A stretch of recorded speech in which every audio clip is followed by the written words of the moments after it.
الرحيم الحمد لله رب العالمين ولي الصالحين مجيب الداعين غافر ذنوب المذنبين وقابل توبة التائبين أشهد أن لا إله إلا الله وحده لا شريك له وأشهد أن محمدا عبده ورسوله إمام المتقين الشافع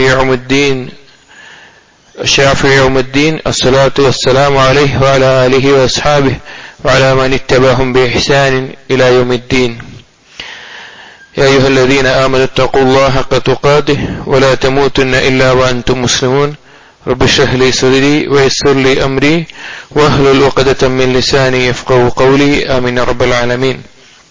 സത്യവിശ്വാസികളെ, ഷെയ്ഖുൽ ഇസ്ലാം ഇബ്നു തൈമിയ റഹിമഹുള്ളയുടെ അംറാദുൽ ഖുലൂബി വശിഫാഉഹ എന്ന റിസാലയാണ് നാം വിശദീകരിച്ചുകൊണ്ടിരുന്നത്.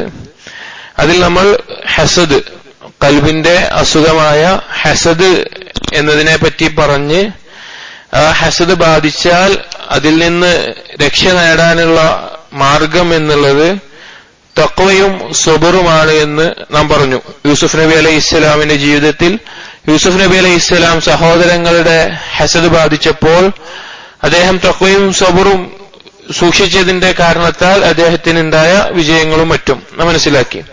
ഇനി പറയുന്നത് ഹസദ് എന്ന രോഗം നമുക്കുണ്ടെങ്കിൽ, അതായത് ഹസദ് ബാധിച്ചാൽ എന്നല്ല, ഹസദ് നമുക്കുണ്ടെങ്കിലുള്ള അവസ്ഥകളെ കുറിച്ചാണ്. നാം പറഞ്ഞതുപോലെ ഹസദ് എന്നുള്ളത് എല്ലാ വെറുപ്പിന്റെയും ദേഷ്യത്തിന്റെയും ഭാഗമായി നമ്മുടെ ഖൽബിൽ ഉണ്ടാവുന്നത്. അതുകൊണ്ട് തന്നെ ഉലമാക്കൾ പറഞ്ഞിട്ടുള്ള വിഷയമാണ് മാ ഖലാ ജസദുൻ മിൻ ഹസദിൻ ലാകിനിൽ ലഈമു ബിയദിഹി വൽ കരീമു യുഖ്ഫി. അതായത് ഒരാളും തന്നെ, ഒരു ശരീരവും തന്നെ ഹസദിൽ നിന്ന് ഒഴിവല്ല. എല്ലാ മനുഷ്യർക്കും ഇതിലേതെങ്കിലും ഒരു തരത്തിൽ, നാം നേരത്തെ പറഞ്ഞതുപോലെ ഭൂരിപക്ഷം ആളുകൾക്കും അതുണ്ടാകും. എന്നാൽ മാന്യന്മാർ അത് മറച്ചുവെക്കും. അതുമായി ബന്ധപ്പെട്ട് സംസാരിക്കുകയോ അതുമായി ബന്ധപ്പെട്ട് പ്രവർത്തിക്കുകയോ വിദ്വേഷം വെക്കുകയോ ഒന്നും ചെയ്യില്ല. എന്നാൽ മറ്റുള്ളവർ, അല്ലാത്ത ആളുകൾ, അവരത് പ്രകടമാക്കുകയും ചെയ്യും. ഒരിക്കൽ ഹസനുൽ ബസരി റഹിമഹുള്ളയുടെ അടുക്കിലേക്ക് ആളുകൾ ചോദിക്കപ്പെട്ടു, പിന്നെ ഒരു മുഅ്മിന് ഹസദ് ഉണ്ടാവുമോ, മുസ്ലിമായ ഒരാൾക്ക് ഹസദ് ഉണ്ടാവുമോ? അപ്പൊ ഹസനുൽ ബസരി റഹിമഹുള്ള തിരിച്ചു ചോദിച്ചു, നിങ്ങൾ എങ്ങനെയാണ് യൂസുഫ് നബി അലൈഹി ഇസ്ലാമിന്റെ സഹോദരങ്ങളെ കുറിച്ച് മറന്നത്? യൂസുഫ് നബി അലൈഹി ഇസ്ലാമിന്റെ സഹോദരങ്ങൾക്ക് യൂസുഫ് നബി അലൈഹി ഇസ്ലാമിന്റെ മേലെ ഉണ്ടായത് ആ ഹസദായിരുന്നു. അതുകൊണ്ട് തന്നെ ആ ഹസദിനെ പിന്നെ എല്ലാവർക്കും ഉണ്ടാവുക എന്നുള്ളത് സ്വാഭാവികമാണ്. ഇനി ഹസദ് നമുക്കുണ്ടായാൽ അതിനുള്ള പരിഹാരവും നേരത്തെ പറഞ്ഞതുപോലെ തഖ്വയും സബറും തന്നെയാണ്. ഏത് ഖൽബിന്റെ അസുഖത്തിനും, ഖൽബുമായി ബന്ധപ്പെട്ട എന്ത് അസുഖത്തിനും പരിഹാരം എന്ന് പറഞ്ഞാൽ ഈ രണ്ട് കാര്യങ്ങളാണ്. തഖ്വ, അല്ലാഹു സുബ്ഹാനഹു വ തആലയെ സൂക്ഷിച്ച് ജീവിക്കുക എന്നുള്ളതും സബർ, നമുക്കുണ്ടാവുന്ന ഈ കാര്യങ്ങളുടെ മേലെയുള്ള അതിയായ ക്ഷമയുണ്ടാവുക എന്നുള്ളത് മാത്രമാണ് ഈ പിന്നെ ഖൽബുമായി ബന്ധപ്പെട്ട എന്ത് അസുഖങ്ങൾക്കുമുള്ള പരിഹാരമായിട്ട് നാം മനസ്സിലാക്കേണ്ടത്. ഇനി ഈ ഹസദ് എന്നുള്ളത് ഉണ്ടാവാനുള്ള ചില സാഹചര്യങ്ങൾ ഉണ്ടാവും. പല രീതിയിൽ പല ആളുകൾക്ക് ഇത് ഉണ്ടാകാനുള്ള സാഹചര്യം. ഉദാഹരണത്തിന് ഷെയ്ഖ് പറയുന്നത്, സ്ത്രീകൾക്കിടയിൽ ധാരാളമായിട്ട് ഈ വിഷയം കണ്ടുവരാറുണ്ട്, ഹസദ് എന്നുള്ളത്. പ്രത്യേകിച്ച് ഒരു ഭർത്താവിന്റെ തന്നെ 2-3 ഭാര്യമാരുള്ള അവർക്കിടയിൽ ഉണ്ടാകാറുണ്ട്. റസൂലുള്ളാഹി സ്വല്ലല്ലാഹു അലൈഹി വസല്ലമയുടെ ഭാര്യമാരിൽ സൈനബ് ബിൻത് ജഹ്ഷ് റളിയല്ലാഹു അൻഹയ്ക്ക് ആയിഷ റളിയല്ലാഹു അൻഹയോട് ഉണ്ടായിരുന്ന തരത്തിൽ, അഥവാ ഹസദിന്റെ രണ്ടാമത്തെ ഇനമായി നാം പറഞ്ഞ രീതിയിൽ അവരുണ്ടായിരുന്നു. അപ്പൊ ഒരേ ഭർത്താവിന്റെ ഒരു ഭാര്യമാരാണെങ്കിൽ അവർക്കിടയിൽ ഇത് കൂടുതലായി കാണാൻ സാധിക്കും. കാരണം അവർക്ക് അവകാശപ്പെട്ട ദിവസത്തിൽ എന്തെങ്കിലും ഒരു കുറവ് വന്ന് മറ്റേ ആൾക്ക് കൂടുതൽ കിട്ടിയാൽ അതിന്റെ പേരിൽ പരസ്പരം അസൂയ വെക്കുന്ന അവസ്ഥ. അതല്ലാതെ അസൂയ ഉണ്ടാവുന്ന മറ്റൊരു പ്രധാനപ്പെട്ട കാര്യം എന്ന് പറഞ്ഞാൽ, ഇതുപോലെ തന്നെ ഒരു കാര്യത്തെ ഒരുപാട് ആളുകൾ പങ്കുചേരുമ്പോൾ ഉണ്ടാകുന്ന, ഉദാഹരണത്തിന് പിന്നെ ഒരു പിതാവിന്റെയും മാതാവിന്റെയും മക്കൾക്കിടയിൽ അങ്ങോട്ടും ഇങ്ങോട്ടും, അതായത് എല്ലാവർക്കും പൊതുവായിട്ട് ഒരു കാര്യം ഉണ്ടാകുമ്പോൾ ആ കാര്യത്തിന്റെ മേലെ പരസ്പരം അങ്ങോട്ടും ഇങ്ങോട്ടും എന്തുണ്ടാവാനുള്ള സാധ്യതയുണ്ട്? ഈ ഹസദ് ഉണ്ടാവാനുള്ള സാധ്യതയുണ്ട്. അതിനുദാഹരണമായി ഷെയ്ഖ് പറയുന്നത്, ആദം നബി അലൈഹി ഇസ്ലാമിന്റെ മക്കൾക്കിടയിൽ ഉണ്ടായ അസൂയ 2 മക്കൾക്കിടയിൽ ഉണ്ടാവുകയും അങ്ങനെ അത് കൊലപാതകത്തിലേക്ക് വരെ എത്തുകയും ചെയ്തത് ആ അസൂയയുടെ കാരണമാണ്. അതാണ് ജൂതന്മാർക്ക് മുസ്ലിമീങ്ങളുടെ മേലെ ഉണ്ടായിരുന്നത്, പക കൊണ്ടുള്ള അസൂയ. എന്ന് ഷെയ്ഖ് പറയാണ്, അല്ലാഹു സുബ്ഹാനഹു വ തആലയെ ധിക്കരിച്ചുകൊണ്ട് അനുസരണക്കേട് കാണിച്ചുകൊണ്ട് ആദ്യമായി ഉണ്ടായ പാപങ്ങൾ 3 എണ്ണമാണ്. സലഫുകൾ പറയാറുള്ള ഒരു കാര്യമാണ് 3 കാര്യങ്ങൾ. 1 അൽ ഹിർസ്, ആർത്തി എന്നുള്ളത്. 2 അൽ കിബർ, അഹങ്കാരം എന്ന്. 3 അൽ ഹസദ്, അസൂയ എന്നത്. ഫൽ ഹിർസു മിൻ ആദം, ആർത്തി എന്നുള്ളത് ഉണ്ടായത് ആദം നബി അലൈഹി ഇസ്ലാമിൽ നിന്നാണ്. കാരണം സ്വർഗത്തിൽ അല്ലാഹു സുബ്ഹാനഹു വ തആല ഒരുപാട് തരത്തിലുള്ള പഴങ്ങളും വൃക്ഷങ്ങളും സൗകര്യങ്ങളും എല്ലാം കൊടുത്തിട്ട് ഒരു വൃക്ഷത്തെ മാത്രമേ ഹറാമാക്കിയിട്ടുള്ളൂ. പക്ഷേ അതിനോടാണ് എന്തുണ്ടായത്? ആ ഒരു ആഗ്രഹം, ആ ഒരു താല്പര്യം ഉണ്ടായത്, ആ ഹറാമിനോടുള്ള താല്പര്യം, അല്ലാഹു വിരോധിച്ചുള്ള താല്പര്യം. രണ്ടാമത്തേത് വൽ കിബ്റു മിൻ ഇബ്ലീസ്, ഇബ്ലീസിൽ നിന്നുണ്ടായ അഹങ്കാരം, മനുഷ്യനേക്കാൾ ഞാനാണ് ഉത്തമൻ എന്നുള്ള അഹങ്കാരം ഇബ്ലീസിനുണ്ടായി. മൂന്നാമത്തേത് അൽ ഹസദ്, ആദം നബി അലൈഹി ഇസ്ലാമിന്റെ സന്താനങ്ങളിൽ അങ്ങോട്ടും ഇങ്ങോട്ടും ഉണ്ടായ ഹസദ് എന്നുള്ളത്. അതുകൊണ്ട് ഈ ഒരു അസുഖം ഹസദ് എന്നുള്ളത് എല്ലാ ആളുകളിലും ചെറിയ രീതിയിലെങ്കിലും ഉണ്ടാകാൻ സാധ്യതയുള്ളതാണ്. പക്ഷെ അത് മനസ്സിലാക്കുകയും അതിനെ ഏറ്റവും നല്ല രീതിയിൽ തഖ്വ കൊണ്ടും സബർ കൊണ്ടും മാറ്റിയെടുക്കുക എന്നുള്ളതാണ് നാം ഓരോരുത്തരും ശ്രദ്ധിക്കേണ്ടത്. റസൂലുള്ളാഹി സ്വല്ലല്ലാഹു അലൈഹി വസല്ലം പറഞ്ഞ ഹദീസിൽ നമുക്ക് കാണാം, ദബ്ബ ഇലൈക്കും ദാഅൽ ഉമമി ഖബ്ലക്കും, നിങ്ങളുടെ മുമ്പുണ്ടായിരുന്നവർക്ക് ബാധിച്ചിരുന്ന ഒരു രോഗങ്ങൾ നിങ്ങൾക്കുമുണ്ട്. അൽ ഹസദ് വൽ ബഗ്ളാ, ഹസദ് അസൂയയാണ്, അതുപോലെ ബഗ്ള പരസ്പരമുള്ള ഒരു വിദ്വേഷം വെറുപ്പുമാണത്.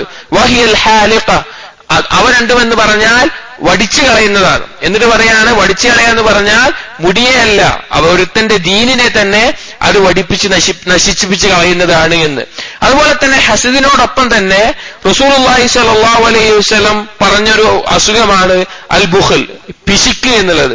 വൈദാഇൻ അദൂ മിനൽ ബുഖൽ, ഒരു ഹദീസ് നമുക്ക് കാണാം, എന്ത് രോഗമാണ് പിശുക്കിനേക്കാൾ ഗൗരവമുള്ള രോഗമായിട്ട് മറ്റെന്താണുള്ളത് എന്ന്. ഹസദിനെയും പിശുക്കിനെയും പരസ്പരം ഷെയ്ഖ് ബന്ധിപ്പിക്കുകയാണ്.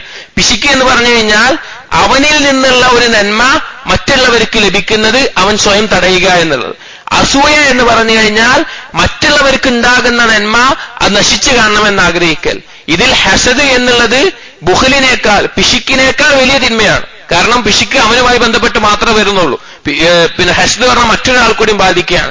ഇവിടെ ചുരുക്കത്തിൽ ഈ മോശപ്പെട്ട ഈ അസുഖങ്ങളിൽ നിന്നെല്ലാം രക്ഷ നേടാൻ നമുക്ക് തഖ്വ ഉണ്ടായിരിക്കണം, സബർ ഉണ്ടായിരിക്കണം. അതുപോലെ തന്നെ ധാരാളമായി അല്ലാഹു സുബ്ഹാനഹു വ തആലയോട് ദുആ ചെയ്യണം.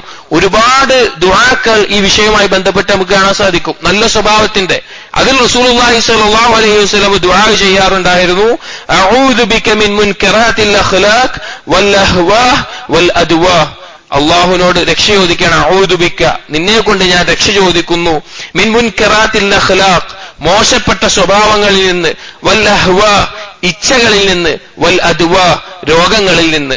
ഇതെല്ലാം റസൂലുള്ളാഹി സ്വല്ലല്ലാഹു അലൈഹി വസല്ലം ദുആ ചെയ്യാറുണ്ടായിരുന്നതാണ്. അതുകൊണ്ട് തന്നെയാണ് റസൂലുള്ളാഹി സ്വല്ലല്ലാഹു അലൈഹി വസല്ലമയെ പറ്റി പറഞ്ഞത് അല്ലാഹു സുബ്ഹാനഹു വ തആല, വ ഇന്നക ലഅലാ ഖുലുഖിൻ അദീം, നബിയെ നിങ്ങൾ ഉന്നതമായ മഹത്തരമായ സ്വഭാവത്തിന്റെ ഉടമയാണ്, അല്ലെങ്കിൽ ആ ഒരു സ്വഭാവത്തിലാണ്. മുഫസ്സിരീങ്ങൾ ഈ ആയത്തിനെ വിശദീകരിക്കുന്നിടത്ത് ഇബ്നു അബ്ബാസ് റളിയല്ലാഹു അൻഹു പറഞ്ഞു, അലാ ദീനിൽ ഇസ്ലാം, മഹത്തരമായ ഇസ്ലാം എന്ന ദീനിലാണ്. ആയിഷ റളിയല്ലാഹു അൻഹ പറഞ്ഞു, ഖുലുഖുഹു അൽ ഖുർആൻ, നബി സല്ലല്ലാഹു അലൈഹി വസല്ലമയുടെ സ്വഭാവം ഖുർആനായിരുന്നു. അതുപോലെ ഹസൻ അൽ ബസരി റഹിമഹുല്ലാഹ് പറഞ്ഞു, അദബുൽ ഖുർആൻ ഹുവൽ ഖുലുഖുൽ അദീം, ഖുർആനിൽ പഠിപ്പിക്കപ്പെടുന്ന അദബുകൾ എന്നുള്ളത് ഏറ്റവും നല്ല സ്വഭാവങ്ങളാണ്. അപ്പൊ നാം പറഞ്ഞു വന്നത്, നാം ഓരോരുത്തരും നമ്മുടെ ജീവിതത്തിൽ റസൂലുള്ളാഹി സ്വല്ലല്ലാഹു അലൈഹി വസല്ലമ പഠിപ്പിച്ചു തന്ന സുന്നത്തുകൾ പിൻപറ്റുകയും ഖുർആനിലെ കൽപ്പനകൾ അനുസരിക്കുകയും വിരോധനങ്ങൾ ഒഴിവാക്കുകയും ചെയ്യുന്ന വഴി ഏറ്റവും നല്ല സ്വഭാവത്തിലേക്ക് നമുക്ക് എത്താൻ സാധിക്കും. ചില ആളുകളുണ്ട് പരസ്പരം വിദ്വേഷം കൊണ്ട്, അവർക്ക് ഹക്ക് എന്താണെന്ന് ബോധ്യപ്പെട്ടിട്ടുണ്ടാവും, പക്ഷേ പരസ്പര വിദ്വേഷം കൊണ്ട് മാത്രം ആ ഒരു പകയും അസൂയയും വെച്ച് നടക്കുന്ന ആളുകൾ. യഹൂദന്മാരെ പറ്റി പറഞ്ഞു, മിൻ ബഅദി മാ ജാഅഹുമുൽ ഇൽം ബഗിയം ബൈനഹും, മുൻഗാമികൾക്ക് വേദഗ്രന്ഥവും ഇൽമും നൽകപ്പെട്ടതിനു ശേഷവും പരസ്പര വിദ്വേഷം അവരെ കുഫറിലും മുസ്ലിമുകൾക്കെതിരെയുള്ള അസൂയയിലും എല്ലാം പിടിച്ചു നിർത്തുന്ന അവസ്ഥയുണ്ടായി. ഇനി സഹോദരങ്ങളെ, മുസ്ലിമീങ്ങളോട് നമുക്ക് പ്രത്യേകം ഓർമ്മിപ്പിക്കാനുള്ളത് ഷെയ്ഖ് പ്രത്യേകം എടുത്തു പറയുന്നത് നമ്മൾ കേട്ട് പരിചയിച്ച റസൂലുള്ളാഹി സ്വല്ലല്ലാഹു അലൈഹി വസല്ലം മുസ്ലിമുകളോടായി പറഞ്ഞ ചില ഹദീസുകളാണ്. റസൂലുള്ളാഹി സ്വല്ലല്ലാഹു അലൈഹി വസല്ലം പറഞ്ഞു, ലാ തഹാസദു വലാ തബാഗദു വലാ തജാബറു വലാ തഖാതഉ വകൂനു ഇബാദല്ലാഹി ഇഖ്വാന. നിങ്ങൾ പരസ്പരം അസൂയ വെക്കരുത്. മുസ്ലിമുകളോട് പറയാൻ, നിങ്ങൾ പരസ്പരം ശത്രുത വെക്കരുത്, പരസ്പരം ബന്ധം മുറിക്കരുത്, പരസ്പരം കച്ചവടത്തിൽ പരസ്പരം മത്സരിച്ച് ഒരാളെ മുന്നിടുന്ന അവസ്ഥ ഉണ്ടാവരുത്. വകൂനു ഇബാദല്ലാഹി ഇഖ്വാന, നിങ്ങൾ പരസ്പരം സഹോദരന്മാരായിരിക്കണം അല്ലാഹുവിന്റെ അടിമകളെ. വലാ യഹില്ലു ലിമുസ്ലിമിൻ അൻ യഹ്ജറ അഖാഹു ഫൗക 3 ലയാലിൻ, 3 ദിവസത്തിൽ കൂടുതൽ ഒരു മുസ്ലിമിന് തന്റെ സഹോദരനെ ഹജ്ർ ചെയ്യാൻ അല്ലെങ്കിൽ മിണ്ടാതിരിക്കാൻ, പിണങ്ങാൻ അനുവാദമില്ല. അത് ചെയ്യാൻ പാടില്ല. എന്നിട്ട് പറഞ്ഞു, യൽതഖിയാനി ഫയസുദ്ദു ഹാദാ വയസുദ്ദു ഹാദാ വഖൈറുഹും അല്ലദീ യബ്ദഉ ബിസ്സലാം. രണ്ടുപേര് രണ്ട് പിണങ്ങിയത് കണ്ടുമുട്ടി, അവരങ്ങോട്ടും ഇങ്ങോട്ടും മിണ്ടുന്നില്ല. അതിൽ ഏറ്റവും ഉത്തമനായിട്ടുള്ളത് ആദ്യം സലാം കൊണ്ട് തുടങ്ങുന്നവരാണ്. പല മുസ്ലിമീങ്ങളെ നമുക്ക് കാണാൻ സാധിക്കും. ഇസ്ലാമിന്റെ ബാക്കിയുള്ള എല്ലാ കർമ്മങ്ങളും കൃത്യമായി ചെയ്യുന്നവരായിരിക്കും. രാത്രി നമസ്കരിക്കുന്നവർ പോലും ആയിരിക്കും, നിസ്കാരം കൃത്യമായി നിർവഹിക്കുന്നുണ്ടാകും. എന്നാൽ പരസ്പരം മിണ്ടാത്ത, പരസ്പരം വിദ്വേഷം വെച്ച് വെക്കുന്ന മുസ്ലിമീങ്ങൾ, സുബ്ഹാനല്ലാഹ്, വലിയ അപകടമാണത്. ഒരു മുസ്ലിമിന് പുറത്തു കൊടുക്കാൻ, വിട്ടുവീഴ്ച ചെയ്തു കൊടുക്കാൻ നാം ഓരോരുത്തരും പഠിക്കണം. പരസ്പരം മുസ്ലിമീങ്ങൾ അസൂയ വെക്കുന്നവരോ വെറുപ്പ് വെക്കുന്നവരാകാൻ പാടില്ല. അങ്ങനെയുള്ളവർ നിഫാഖിന്റെ ലക്ഷണത്തിന് തുല്യമാണ്. കാരണം അല്ലാഹു സുബ്ഹാനഹു വ തആല മുനാഫിഖുകളെ പറ്റി പറഞ്ഞൊരു ആയത്തിൽ നമുക്ക് കാണാം, وَإِنَّ مِنْكُمْ لَمَنْ لَيُبْطِئَنَّ فَإِنْ أَصَابَتْكُمْ مُصِيبَةٌ قَالَ قَدْ أَنْعَمَ اللَّهُ عَلَيَّ إِذْ لَمْ أَكُنْ مَعَهُمْ شَهِيدًا. യുദ്ധത്തിന് പോകാതെ പിന്തി നിൽക്കുന്ന മുനാഫിക്കുകൾ, അവര് മുസ്ലിമീങ്ങൾക്ക് എന്തെങ്കിലും അപകടമാണ് പറ്റിയതെങ്കിൽ, എന്തെങ്കിലും ബുദ്ധിമുട്ടാണ് ഉണ്ടായതെങ്കിൽ അവർ പറയും, അള്ളാഹ് ഞങ്ങളുടെ മേലെ നിഅമത്ത് ചൊരിഞ്ഞിരിക്കുന്നത്, ഞങ്ങൾ അവരുടെ ഒപ്പം ഉണ്ടായില്ല. وَلَئِنْ أَصَابَكُمْ فَضْلٌ مِّنَ اللَّهِ لَيَقُولَنَّ كأن لم تكن بينكم وبينه مودة يا ليتني كنت معهم فافوز فوزا عظيما. ഇനി മുസ്ലിമീങ്ങൾക്ക് വിജയം നേടി എന്തെങ്കിലും നന്മയാണെങ്കിലോ അവര് പറയും, അവര് നല്ല സ്നേഹബന്ധം ഉണ്ടാക്കും. എന്നിട്ട് പറയും, ഞങ്ങൾ അവരുടെ ഒപ്പം ഉണ്ടായിരുന്നെങ്കിൽ ഞങ്ങൾക്കും അതുപോലെ ഒരു വിജയം ഉണ്ടാവുമായിരുന്നല്ലോ, അതുപോലെ വലിയ കാര്യങ്ങൾ കിട്ടുമായിരുന്നല്ലോ. അതായത് മുസ്ലിങ്ങൾക്ക് ദോഷം വന്നാൽ അതിൽ സന്തോഷിക്കുന്ന അവസ്ഥ, മുസ്ലിമുകൾക്ക് നന്മ വന്നാൽ അത് കിട്ടിയില്ലല്ലോ എന്നുള്ളതിൽ വിഷമം ഉണ്ടാവുന്ന അവസ്ഥ. ഇത് നിഫാഖിന്റെ ലക്ഷണമാണ്. മുനാഫിക്കുകൾക്കാണ് അതുപോലെയുള്ള ലക്ഷണം ഉണ്ടാവുക. അതുകൊണ്ട് മുഅ്മിനീങ്ങൾ നമ്മുടെ സഹോദരങ്ങളായ ഒരു മുസ്ലിമിനോട്, നാം കഴിഞ്ഞ ദിവസത്തിൽ പറഞ്ഞതുപോലെ, ആ ഒരു ഖൽബിനുടമയായാല് സ്വർഗാവകാശിയുടെ ഏറ്റവും നല്ലൊരു ലക്ഷണമായിട്ടാണ് റസൂലുള്ളാഹി സ്വല്ലല്ലാഹു അലൈഹി വസല്ലം പഠിപ്പിച്ചു തന്നത്. ആ ഒരു ഗുണം നമ്മൾ ഉണ്ടാക്കിയെടുക്കാൻ ശ്രമിക്കണം. അല്ലാഹു സുബ്ഹാനഹു വ തആല നമുക്ക് തൗഫീഖ് നൽകട്ടെ. മറ്റൊരു ഹദീസിൽ നമുക്ക് കാണാം, മസലുൽ മുഅ്മിനീന ഫീ തവാദിഹിം വതറാഹുമിഹിം വതആതുഫിഹിം കമസലിൽ ജസദിൽ വാഹിദ്. മുഅ്മിനീങ്ങൾ പരസ്പരം സ്നേഹത്തിലും പരസ്പരം കാണിക്കുന്ന കാരുണ്യത്തിലും പരസ്പരം കാണിക്കുന്ന ആ കൃപയിലുമെല്ലാം ഉദാഹരണം ഒരൊറ്റ ശരീരം പോലെയാണ്. ഇദസ്തകാ മിൻഹു ശൈഉൻ തദാഅ ലഹു സാഇറുൽ ജസദി ബിൽ ഹുമാ വസ്സഹർ. ആ ശരീരത്തിന് ഏതെങ്കിലും ഒന്നിൽ എന്തെങ്കിലും ഒരു മുറിവോ എന്തെങ്കിലും ബുദ്ധിമുട്ടോ വന്നു കഴിഞ്ഞാൽ ബാക്കിയുള്ളതെല്ലാം പനി പിടിച്ചിട്ടും ബുദ്ധിമുട്ടും കാരണം കഷ്ടപ്പെടുന്ന അവസ്ഥ. അതുപോലെ ആയിരിക്കണം മുസ്ലിമീങ്ങൾ. വേറൊരു നാട്ടിലെ ഏതെങ്കിലും ഒരു മുസ്ലിം ഒരു ബുദ്ധിമുട്ട് അനുഭവിക്കുന്നുണ്ട് എങ്കിൽ അതിന്റെ വേദനയും അതിന്റെ വിഷമവും ഒരല്പമെങ്കിലും നമ്മുടെ കൽവിൽ ഇല്ല എങ്കിൽ, ചിലപ്പോൾ നമ്മൾ വാർത്തകൾ കാണും, മുസ്ലിമീങ്ങൾ ഒരു നാട്ടില് അനുഭവിക്കുന്ന ബുദ്ധിമുട്ടുകൾ, അതിന്റെ ഒരു വിഷമം നമ്മുടെ കൽവിൽ ഇല്ല എങ്കിൽ നമ്മൾ സംശയിക്കണം. നമ്മുടെ ഈമാനിന്റെ അവസ്ഥ എങ്ങനെയാണ് എന്ന് സംശയിക്കണം. റസൂലുള്ളാഹി സ്വല്ലല്ലാഹു അലൈഹി വസല്ലം പറഞ്ഞ മറ്റൊരു ഹദീസ് നമുക്ക് കാണാം, അൽ മുഅ്മിനു ലിൽ മുഅ്മിനി കൽ ബുന്യാൻ യശുദ്ദു ബഅ്ദുഹു ബഅ്ദാ. ഒരു മുഅ്മിനും മറ്റു മുഅ്മിനീങ്ങൾ എന്ന് പറഞ്ഞാൽ ഒരു കെട്ടിടം പോലെയാണ്. ആ കെട്ടിടത്തിന്റെ ഓരോ കല്ലുകളും എല്ലാം പരസ്പരം ബന്ധിപ്പിച്ച് ശക്തി പകരുന്നതാണ്. അതുപോലെ ആയിരിക്കണം മുഅ്മിനീങ്ങൾ എന്നുള്ളത്. എന്നാൽ സഹോദരങ്ങളെ, ഈ അസൂയ എന്നുള്ള രോഗം അത് നമ്മുടെ കൽബിൽ വന്നാൽ ചിലപ്പോൾ പലർക്കും അറിയുക തന്നെ ഇല്ല എനിക്കിങ്ങനെ ഒരു രോഗം ബാധിച്ചിട്ടുണ്ട് എന്ന്. ആ രോഗം നമ്മുടെ നന്മകളെ നശിപ്പിച്ചു കളയും, നമ്മൾ ചെയ്യുന്ന നന്മകളെ നശിപ്പിച്ചു കളയും. റസൂലുള്ളാഹി സ്വല്ലല്ലാഹു അലൈഹി വസല്ലം പറഞ്ഞ ഒരു ഹദീസിൽ നമുക്ക് കാണാം, അൽ ഹസദു യഅകുലുൽ ഹസനാതി കമാ തഅകുലുൻ നാറുൽ ഹതബ് വസ്സദഖതു തുത്ഫിഉൽ ഖതീഅ കമാ യുത്ഫിഉൽ മാഉൻ നാർ. ഹസദ് എന്നുള്ളത് ഒരുത്തന്റെ നന്മയെ തിന്നുകളയും. ഏതുപോലെ? ഒരു തീ വിറകിനെ തിന്നുന്നത് പോലെ, കത്തിച്ച് ആ ഒന്നുമല്ലാതാക്കുന്നത് പോലെ അവന്റെ സൽക്കർമ്മങ്ങളെ അസൂയ ഇല്ലാതാക്കി കളയും. രഹസ്യമായ സ്വതക്ക എന്നുള്ളത് അവന്റെ പാപങ്ങളെ കെടുത്തിക്കളയും. ഏതുപോലെ? ഒരു വെള്ളം തീയിനെ കെടുത്തുന്നതുപോലെ. അതുകൊണ്ട് നാം ഓരോരുത്തരും ഈ ഹസദ് എന്നുള്ള അസുഖത്തിൽ നിന്ന് അള്ളാഹുവിനോട് രക്ഷ ചോദിക്കുന്നവരായിരിക്കണം. പരസ്പരം മുഅ്മിനീങ്ങളോട്, മുസ്ലിമീങ്ങളോട് ഏതെങ്കിലും തരത്തിൽ നമുക്കൊരു വിദ്വേഷം വന്നിട്ടുണ്ടെങ്കിൽ, എന്തെങ്കിലും ഒരു വെറുപ്പ് വന്നിട്ടുണ്ടെങ്കിൽ അത് അവരോട് ഏറ്റവും നല്ല രീതിയിൽ തീർക്കാൻ നാം പഠിക്കണം. അതല്ലാത്തൊരു പിശുക്ക് നമ്മുടെ മനസ്സിലുണ്ടെങ്കിൽ, ഇതിനോടൊരു പിശുക്ക് നമുക്കുണ്ടെങ്കിൽ അത് വലിയ അപകടമാണ്. അല്ലാഹു സുബ്ഹാനഹു വ തആല പറഞ്ഞില്ലേ, വമൻ യൂഖ ശുഹ നഫ്സിഹി ഫഉലൈക ഹുമുൽ മുഫ്ലിഹൂൻ. സ്വന്തത്തിന്റെ ആ പിശുക്കിൽ നിന്ന് ആരാണോ രക്ഷപ്പെടുന്നത് അവനാണ് വിജയികൾ എന്നുള്ളത്. ഈ ശുഹ എന്നുള്ളത്, അതായത് സ്വന്തത്തെ മറ്റുള്ളവർക്ക് നന്മ ചെയ്യാൻ, മറ്റുള്ളവർക്കൊരു നന്മ വരുത്താൻ സ്വന്തം സമ്മതിക്കാതെ പിടിച്ചു വെക്കുന്ന അവസ്ഥ ഉണ്ടായെങ്കിൽ അത് വലിയ ദുൽമിലേക്കും അപകടത്തിലേക്കും നയിക്കും. റസൂലുള്ളാഹി സ്വല്ലല്ലാഹു അലൈഹി വസല്ലം പറഞ്ഞ ഹദീസ്, ഇയ്യാകും വശുഹ ഫഇന്നഹു അഹ്ലക മൻ കാന ഖബ്ലകും. ശുഹനെ നിങ്ങൾ സൂക്ഷിച്ചുകൊള്ളുക. ആ ഒരു പിശുക്കിനെ, ആ ഒരു മനസ്സിന്റെ ആ ഒരു അവസ്ഥ, ഒന്നിനും നന്മയ്ക്കില്ലാത്ത പിടിച്ചു വെക്കുന്ന അവസ്ഥ, അത് നിങ്ങളുടെ മുൻഗാമികളെ നശിപ്പിച്ചതാണ്.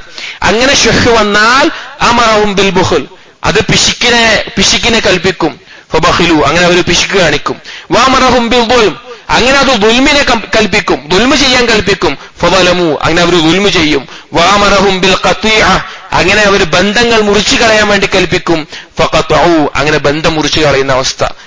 ഈ മനസ്സിന്റെ ഈ ഒരു പിശുക്ക് ആളുകൾക്ക് നമുക്ക് കാണാൻ സാധിക്കും. പൊതുസമൂഹത്തിൽ ധാരാളം ആളുകൾ കാണാം, ഞാൻ അവനോട് മിണ്ടില്ല, എനിക്ക് പറ്റില്ല, ഞാൻ എങ്ങനെ ചെയ്യുക, ആ രീതിയിൽ അസൂയ കാരണം മുസ്ലിമീങ്ങൾ പരസ്പരമുള്ള ഒരു ബന്ധമില്ലാതെ ആ അവസ്ഥ വന്നാൽ അത് പിന്നീട് അക്രമം ചെയ്യുന്നതിലേക്ക് നയിച്ചുകൊണ്ടേയിരിക്കും. അതുകൊണ്ട് എത്രയും പെട്ടെന്ന് ആ സ്വഭാവം നമ്മൾ മാറ്റണം. അബ്ദുറഹ്മാൻ ഇബ്നു ഔഫ് റളിയല്ലാഹു അൻഹു തവാഫ് ചെയ്യുന്ന സമയത്ത് ധാരാളമായി ദുആ ചെയ്യുമായിരുന്നു. അല്ലാഹുമ്മ ഖിനി ശുഹ നഫ്സി, എന്റെ നഫ്സിന്റെ ഈ ശുഹിൽ നിന്ന് അള്ളാഹ് എന്നെ രക്ഷിക്കണമേ. അപ്പൊ ഇത് കേട്ടൊരു വ്യക്തി ചോദിച്ചു, എന്തുകൊണ്ടാണ് നിങ്ങൾ ഇത്ര അധികം ഈ ശുഹിൽ നിന്ന് ഇത് ദുആ ചെയ്യുന്നത്, എന്താണ്? അപ്പോൾ അബ്ദുറഹ്മാൻ ഇബ്നു ഔഫ് റളിയല്ലാഹു അൻഹു പറഞ്ഞു, ഒരുത്തന്റെ കൽബിൽ, ഒരുത്തന്റെ സ്വന്തത്തിൽ ഈ ശുഹ് ഉണ്ടായാൽ, ഈ പിടിച്ചു വെക്കുന്ന അവസ്ഥ ഉണ്ടായി കഴിഞ്ഞാൽ അത് ദുൽമിലേക്കും, അത് ബന്ധം മുറിക്കുന്നതിലേക്കും, അതുപോലെ തന്നെ ഹസദിലേക്കും ദുൽമിലേക്കും എല്ലാം നയിക്കുന്ന അവസ്ഥയുണ്ടാകും. അതുകൊണ്ട് അസൂയ എന്നുള്ളത് ദുൽമിലേക്ക് എത്തിക്കുന്നതാണ്, ഈ ഓരോ ഘട്ടം ഘട്ടം കടന്നിട്ട്. അതുകൊണ്ട് നാം ഈ പറഞ്ഞതുപോലെ മുസ്ലിമീങ്ങൾ പരസ്പരമുള്ള ബന്ധം നന്നാക്കുക, അല്ലാഹു സുബ്ഹാനഹു വ തആലയോട് ധാരാളമായി ദുആ ചെയ്യുകയും ചെയ്യുക. ഷേഖ് ഇവിടെ ഹസദുമായി ബന്ധപ്പെട്ട ഫസ്ല് ഇത് പറഞ്ഞുകൊണ്ട് അവസാനിപ്പിക്കുകയാണ്. ഇനി ഇതിലെ അവസാനത്തെ ഫസ്ൽ മർളു ശഹ്വതി വൽ ഇഷ്ഖ്, ഷഹ്വത്തിന്റെയും ഇഷ്കിന്റെയും അസുഖം, ഖൽബിനെ ബാധിക്കുന്ന അസുഖം. ഷേഖ് തുടങ്ങുന്നത്, കഴിഞ്ഞ ഫസ്ലിൽ നമ്മൾ പറഞ്ഞു, അതായത് ഈ അസൂയയും പിശുക്കും അതുപോലെ ഷഹ്വുമായി ബന്ധപ്പെട്ട് നമ്മൾ പറഞ്ഞു. ആ കാര്യങ്ങൾ എന്ന് പറഞ്ഞു കഴിഞ്ഞാൽ മനുഷ്യന് ഉപകാരമുള്ള കാര്യങ്ങളോട് വെറുപ്പുണ്ടാവുക എന്നുള്ളതാണ് ആ അസുഖങ്ങൾ. അസൂയ, പിശുക്ക് അതുപോലുള്ള കാര്യങ്ങൾ എന്ന് പറഞ്ഞാൽ മനുഷ്യന് ഉപകാരമുള്ള, അല്ലെങ്കിൽ മനുഷ്യന്റെ കൽബിന് ഉപകാരമുള്ള കാര്യങ്ങളോട് വെറുപ്പുണ്ടാവലാണ്. ഇഷ്ക് എന്ന് പറഞ്ഞു കഴിഞ്ഞാൽ, ഈ ഷഹ്വത്ത് എന്ന് പറഞ്ഞു കഴിഞ്ഞാൽ മനുഷ്യന്റെ കൽബിന് ദോഷമുണ്ടാകുന്ന കാര്യങ്ങളോടുണ്ടാകുന്ന ഹുബ്ബാണ്. അതായത് ഹസദ്, ബുഖ്ല് എന്ന് പറഞ്ഞു കഴിഞ്ഞാൽ മനുഷ്യന്റെ കൽബിന് ഉപകാരമുള്ള കാര്യങ്ങളോടുള്ള വെറുപ്പ്. ഇഷ്ക് എന്ന് പറഞ്ഞാൽ കൽബിന് ഉപദ്രവമുണ്ടാക്കുന്ന കാര്യങ്ങളോടുള്ള ഹുബ്ബ് എന്നുള്ളത്. ഇഷ്ക് എന്ന് പറഞ്ഞു കഴിഞ്ഞാൽ മറദുൻ നഫ്സാനിയും, അതൊരു സൈക്കോളജിക്കൽ ഡിസീസാണ്, ഒരു സൈക്കോളജിക്കൽ ഡിസീസ്, മാനസികമായിട്ടുള്ള ഒരു പ്രശ്നമാണ്. ആ അസുഖം വർദ്ധിച്ചു വന്നാൽ, ഇഷ്ക് ഒരുത്തനെ ബാധിച്ച് വർദ്ധിച്ചു കഴിഞ്ഞാൽ അത് അവന്റെ ശരീരത്തിലേക്ക് മാറും. അങ്ങനെ മെലങ്കോളി പറഞ്ഞാല് സുബ്ഹാനല്ലാഹ്, നമ്മൾ അത്ഭുതപ്പെട്ടു പോയി. കാരണം ഇബ്നു തൈമിയ റഹ്മഹുല്ലാഹ് മെലങ്കോളിയുടെ അറബിയില് മെലങ്കോളി എന്ന് എഴുതിയിട്ടുണ്ട്. ഇന്ന് ഒരുപാട് ആളുകൾക്ക് കാണുന്ന ഒരു അസുഖമാണ്, സൈക്കോളജി ഡിസീസാണ് മെലങ്കോളി എന്ന് പറഞ്ഞാൽ. അതായത് പ്രത്യേകിച്ച് ഒരു വികാരവും ഇല്ലാത്ത, നമ്മൾ ഡിപ്രഷൻ എന്നൊക്കെ പറയുന്നതിന്റെ വേറൊരു തരം. ഷെയ്ഖ് അത് എഴുതിയിട്ടുണ്ട്. അതുപോലെയുള്ള അസുഖങ്ങൾക്ക് അത് ബാധിക്കും, അതുപോലെ വസ്വാസുകൾക്ക്, മറ്റു പല രോഗങ്ങൾക്കും അത് നയിക്കും. ഇവിടെ നമ്മുടെ ചർച്ച എന്താണ്? കൽബുമായി ബന്ധപ്പെട്ടുള്ള രോഗം. അപ്പൊ എത്രത്തോളമാണ് ഇഷ്ക് കൽബിനെ ബാധിക്കുന്നത് എന്നുള്ളതാണ്. ഇന്ന് ഒരുപാട് ചെറുപ്പക്കാർ, പ്രത്യേകിച്ച് ഇന്നത്തെ കാലഘട്ടം അങ്ങനെയാണ്, അന്യ സ്ത്രീകളുമായി ഒരുപാട് ബന്ധപ്പെടാൻ മിക്സഡ് കോളേജുകളിൽ പഠിക്കുന്നവർ, അല്ലെങ്കിൽ ഓൺലൈനായിട്ട് സൗകര്യമുള്ളവർ, ഒരുപാട് ആളുകൾ ഇതുപോലെയുള്ള ഇഷ്കുമായി പരീക്ഷിക്കപ്പെടുന്നവരാണ്. അല്ലാഹു സുബ്ഹാനഹു വ തആല മുസ്ലിം യുവത്വത്തെ, സ്ത്രീകളെയും പുരുഷന്മാരെയും അല്ലാഹു തആല കാത്തുരക്ഷിക്കുമാറാകട്ടെ. അപ്പൊ ഈ അസുഖം, ഒരു ആഷിഖ്, ഇഷ്ക് ബാധിച്ച ഒരുത്തൻ, അവനെ സംബന്ധിച്ചിടത്തോളവും അവന് എപ്പോഴും മഅ്ശൂഖ്, ഏതിനോടാണോ ഇഷ്ക് ബാധിച്ചത് അതുമായി എപ്പോഴും എന്തെങ്കിലും ബന്ധത്തിലാവാനാണ് ആഗ്രഹം ഉണ്ടാവുക. ഒന്നുകിൽ കാണാൻ, അല്ലെങ്കിൽ കേൾക്കാൻ, അല്ലെങ്കിൽ സംസാരിക്കാൻ, ഒന്നുമില്ലെങ്കിൽ അതിനെക്കുറിച്ചുള്ള, അവൻ എന്തിനോടാണോ ഇഷ്ക് ബാധിച്ച് അതിനെക്കുറിച്ചുള്ള ചിന്തയിൽ മുഴുകുക എന്നുള്ളതായിരിക്കും. പക്ഷേ ആ ചിന്തയിൽ മുഴുകുക വഴി അവൻ കൂടുതൽ കൂടുതൽ ആ ഖൽബിന് രോഗം ബാധിപ്പിക്കുന്ന അവസ്ഥയായിരിക്കും. ഇഷ്കിന്റെ ഒരു അവസ്ഥ എന്ന് പറഞ്ഞു കഴിഞ്ഞാല്, ഇഷ്ക് ബാധിച്ച ഒരാൾക്ക്, ഇപ്പൊ ഒരു യുവാവിന് അല്ലെങ്കിൽ ഒരു പുരുഷന് ഒരു സ്ത്രീയുമായി ബന്ധപ്പെട്ട് ഇഷ്ക് ബാധിച്ചു എന്ന് വിചാരിക്കാം. ഈ പുരുഷനെ സംബന്ധിച്ചിടത്തോളം അവന് ഇഷ്ക് ബാധിച്ച സ്ത്രീയെ കാണാനും കേൾക്കാനും അതിയായ ആഗ്രഹം ഉണ്ടായിക്കൊണ്ടേയിരിക്കും, സംസാരിക്കാനുമെല്ലാം. അവൻ വിചാരിക്കുക, അവന്റെ മനസ്സ് ശരിക്ക് ഇഷ്ക് ബാധിച്ചാൽ ഭയങ്കര അവസ്ഥയായിരിക്കും. പിന്നെ ഇബ്നു ഖയ്യിം റഹിമഹുള്ളാഹി അദ്ദാഉ വദ്ദവാ ഇഷ്കുമായി ബന്ധപ്പെട്ടുള്ള ചർച്ചയാണ്. ഇബ്നു ജൗസി റഹിമഹുള്ളാഹി ദമ്മുൽ ഹവാ ഇഷ്കുമായി ബന്ധപ്പെട്ടുള്ള ചർച്ചയാണ്. അതെല്ലാം പിന്നെ ഉപകാരപ്രദമായ കിതാബുകളാണ് ഈ വിഷയത്തിൽ. ഇവിടെ ഇഷ്ക് ബാധിച്ചാൽ യഥാർത്ഥത്തിൽ അവന്റെ ഖൽബ് കത്തുന്ന അവസ്ഥയായിരിക്കും. ദവായിൽ ഇബ്നു ഖയ്യിം റഹിമഹുള്ളാഹി വിശദീകരിക്കുന്നുണ്ട് അവസ്ഥയെ. അപ്പൊ ഇവൻ ആഗ്രഹിക്കുക, ഇവൻ ഇഷ്ക് ബാധിച്ച ആളോട് എങ്ങനെയെങ്കിലും സംസാരിക്കണം, കാണണം, എന്തെങ്കിലും ഒരു തരത്തിലുള്ള ബന്ധം നിലനിർത്താനാണ്. പക്ഷെ യഥാർത്ഥത്തിൽ ആ കാണലും സംസാരിക്കലും, ഇന്നത്തെ കാലത്ത് പറഞ്ഞ ഒരു ചാറ്റ് ചെയ്യലും മെസ്സേജ് അയക്കലും കൂടുതൽ അവന്റെ അസുഖം വർദ്ധിപ്പിക്കുകയും ചെയ്യുക. അവൻ വിചാരിക്കുക എനിക്ക് സമാധാനം കിട്ടുന്നുണ്ട് എന്നാണ്. പക്ഷെ അത് കൂടുതൽ പ്രശ്നമാക്കുക. ഏതുപോലെ? എന്ത് അഡിക്ഷനും പോലെയാണ്. ഒരു സിഗരറ്റ് വലിക്കുന്നവനെ പോലെ. സിഗരറ്റ് വലിക്കുന്ന ഒരുത്തന് ഒരു സിഗരറ്റ് വലിച്ചു കഴിഞ്ഞ് നിർത്തിയാൽ അവന് പിന്നെ വിചാരിക്കും ഇനി വലിക്കില്ല തീരുമാനിച്ച ഒരുത്തനായി. പക്ഷെ അവൻ അടുത്തത് വലിക്കാൻ ഭയങ്കരമായി അസ്വസ്ഥമായിരിക്കും. ശരീരം അതിനൊക്കെ ആവശ്യപ്പെട്ട് മനസ്സുകൊണ്ട് വല്ലാതെ ബുദ്ധിമുട്ടും. അപ്പൊ അവൻ വിചാരിക്കുക ഈ ഒരു ബുദ്ധിമുട്ട് അവസാനിപ്പിക്കാൻ അടുത്തൊരു സിഗരറ്റ് വലിക്കാന്നായിരിക്കും. പക്ഷെ അടുത്തത് വലിച്ചാൽ എന്താ ഉണ്ടാവുക? അവന് കൂടുതൽ ബുദ്ധിമുട്ട് കൂടുകയും ചെയ്യുക. അതവന് മനസ്സിലാവില്ല. അവൻ അതിലേക്ക് വീണ്ടും വീണ്ടും മുഴുകിക്കൊണ്ടിരിക്കുന്ന അവസ്ഥ. അതുപോലെയാണ് ഇഷ്ക് ബാധിച്ചവൻ. ഇബ്നു തൈമിയ്യ റഹിമഹുള്ളാഹിയും ഇബ്നു ഖയ്യിം റഹിമഹുള്ളാഹി എല്ലാം പറയുന്ന ഒരു കാര്യമാണ്, ഈ മറ്റുള്ള എന്തൊരു അഡിക്ഷനേക്കാളും, മദ്യമാവട്ടെ മറ്റുള്ള എന്ത് ലഹരിയുമാവട്ടെ, അതിനേക്കാൾ ഏറ്റവും വലിയൊരു ലഹരിയാണ് ഇഷ്ക് എന്നുള്ളത്. പല കവിമാരും എഴുതുന്ന പിന്നെ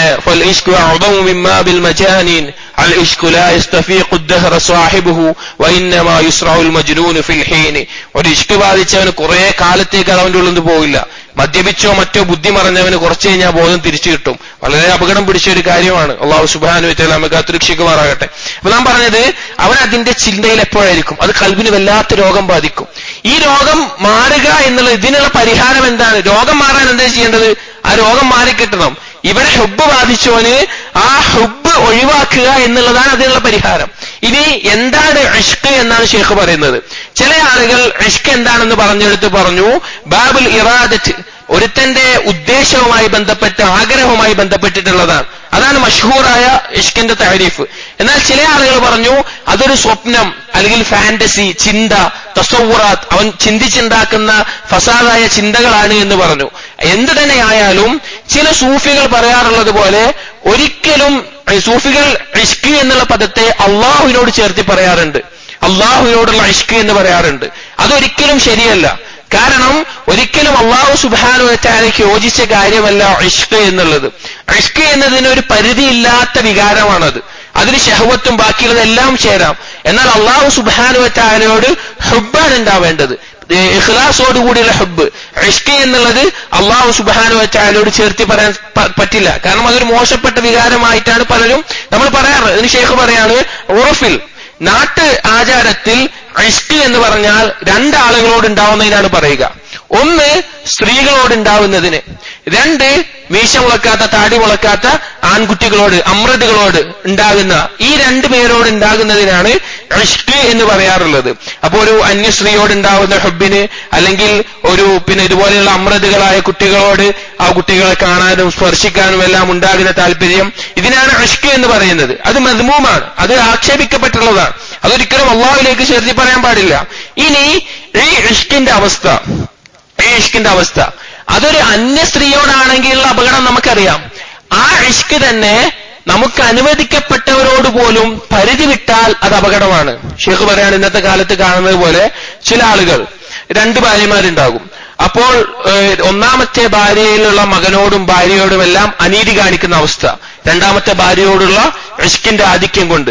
അത് ദീനിന്റെ നിയമങ്ങൾ പോലും അനുസരിക്കാത്ത അവസ്ഥയിലേക്ക് എത്തും. എത്രത്തോളം എത്താൻ? അനന്തരാവകാശമായിട്ടുള്ള സ്വത്ത് നൽകുമ്പോൾ അക്രമം കാണിക്കുന്ന അവസ്ഥ, അല്ലെങ്കിൽ സ്വത്ത് ചെലവഴിക്കുന്നോടത്ത് അക്രമം കാണിക്കുന്ന അവസ്ഥ, അല്ലെങ്കിൽ ഭാര്യയുടെ ഇഷ്ടത്തിന് വേണ്ടി ഒരു ഭാര്യയുണ്ടെങ്കിൽ കൂടി ആ ഭാര്യയോടുള്ള ഇഷ്ക് കാരണത്താൽ ഹറാമായ കാര്യങ്ങൾ ചെയ്യുന്ന, ഹറാമായ രീതിയിൽ സമ്പാദിക്കുന്ന, അങ്ങനെ ദീനും ദുനിയാവും ഒക്കെ നശിപ്പിക്കുന്ന അവസ്ഥ. ഇവിടെ ഹലാലായ ഭാര്യയാണെങ്കിൽ പോലും ഇഷ്ക് ഹറാമായതിലേക്ക് കാര്യങ്ങൾ എത്തിക്കുന്ന അവസ്ഥയിലേക്ക് ഉണ്ടായാൽ അത് വിരോധിക്കപ്പെട്ടതാണ്. അപ്പൊ ശൈഖ് ചോദിക്കുകയാണ്, എന്നാൽ ഫകൈഫ ഇഷ്കുൽ അജ്നബി, പിന്നെ എങ്ങനെയാണ് ഒരു അന്യ സ്ത്രീയോടുള്ള ഇഷ്കിന്റെ അവസ്ഥ? ഹറാമായിട്ടുള്ള ഒരു അന്യ സ്ത്രീയോടോ അല്ലെങ്കിൽ ഒരു അമ്രദിനോട് ഉണ്ടാകുന്ന ഇഷ്കിന്റെ അവസ്ഥ എന്തായിരിക്കും? വളരെ ഓരോരുത്തരും ശ്രദ്ധിക്കേണ്ടതാണ്.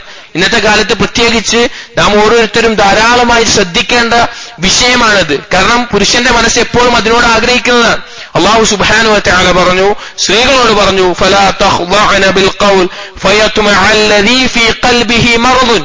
നിങ്ങൾ ഒരു പുരുഷനോട് മറക്കപ്പുറത്ത് നിന്ന് സംസാരിക്കുകയാണെങ്കിൽ ഒരിക്കലും തന്നെ സംസാരത്തിൽ ഒരു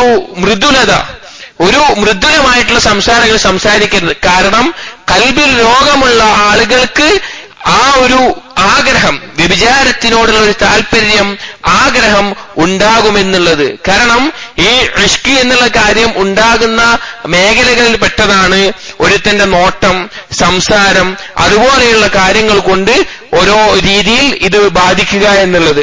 അപ്പൊ ഇങ്ങനെ ഒരു ഇഷ്ക് നമുക്ക് ബാധിച്ചാൽ നമ്മൾ കഴിവിന്റെ പരമാവധി അത് നമ്മുടെ കൽബിനകത്ത് പിടിച്ചു വെക്കുക എന്നുള്ളതാണ്.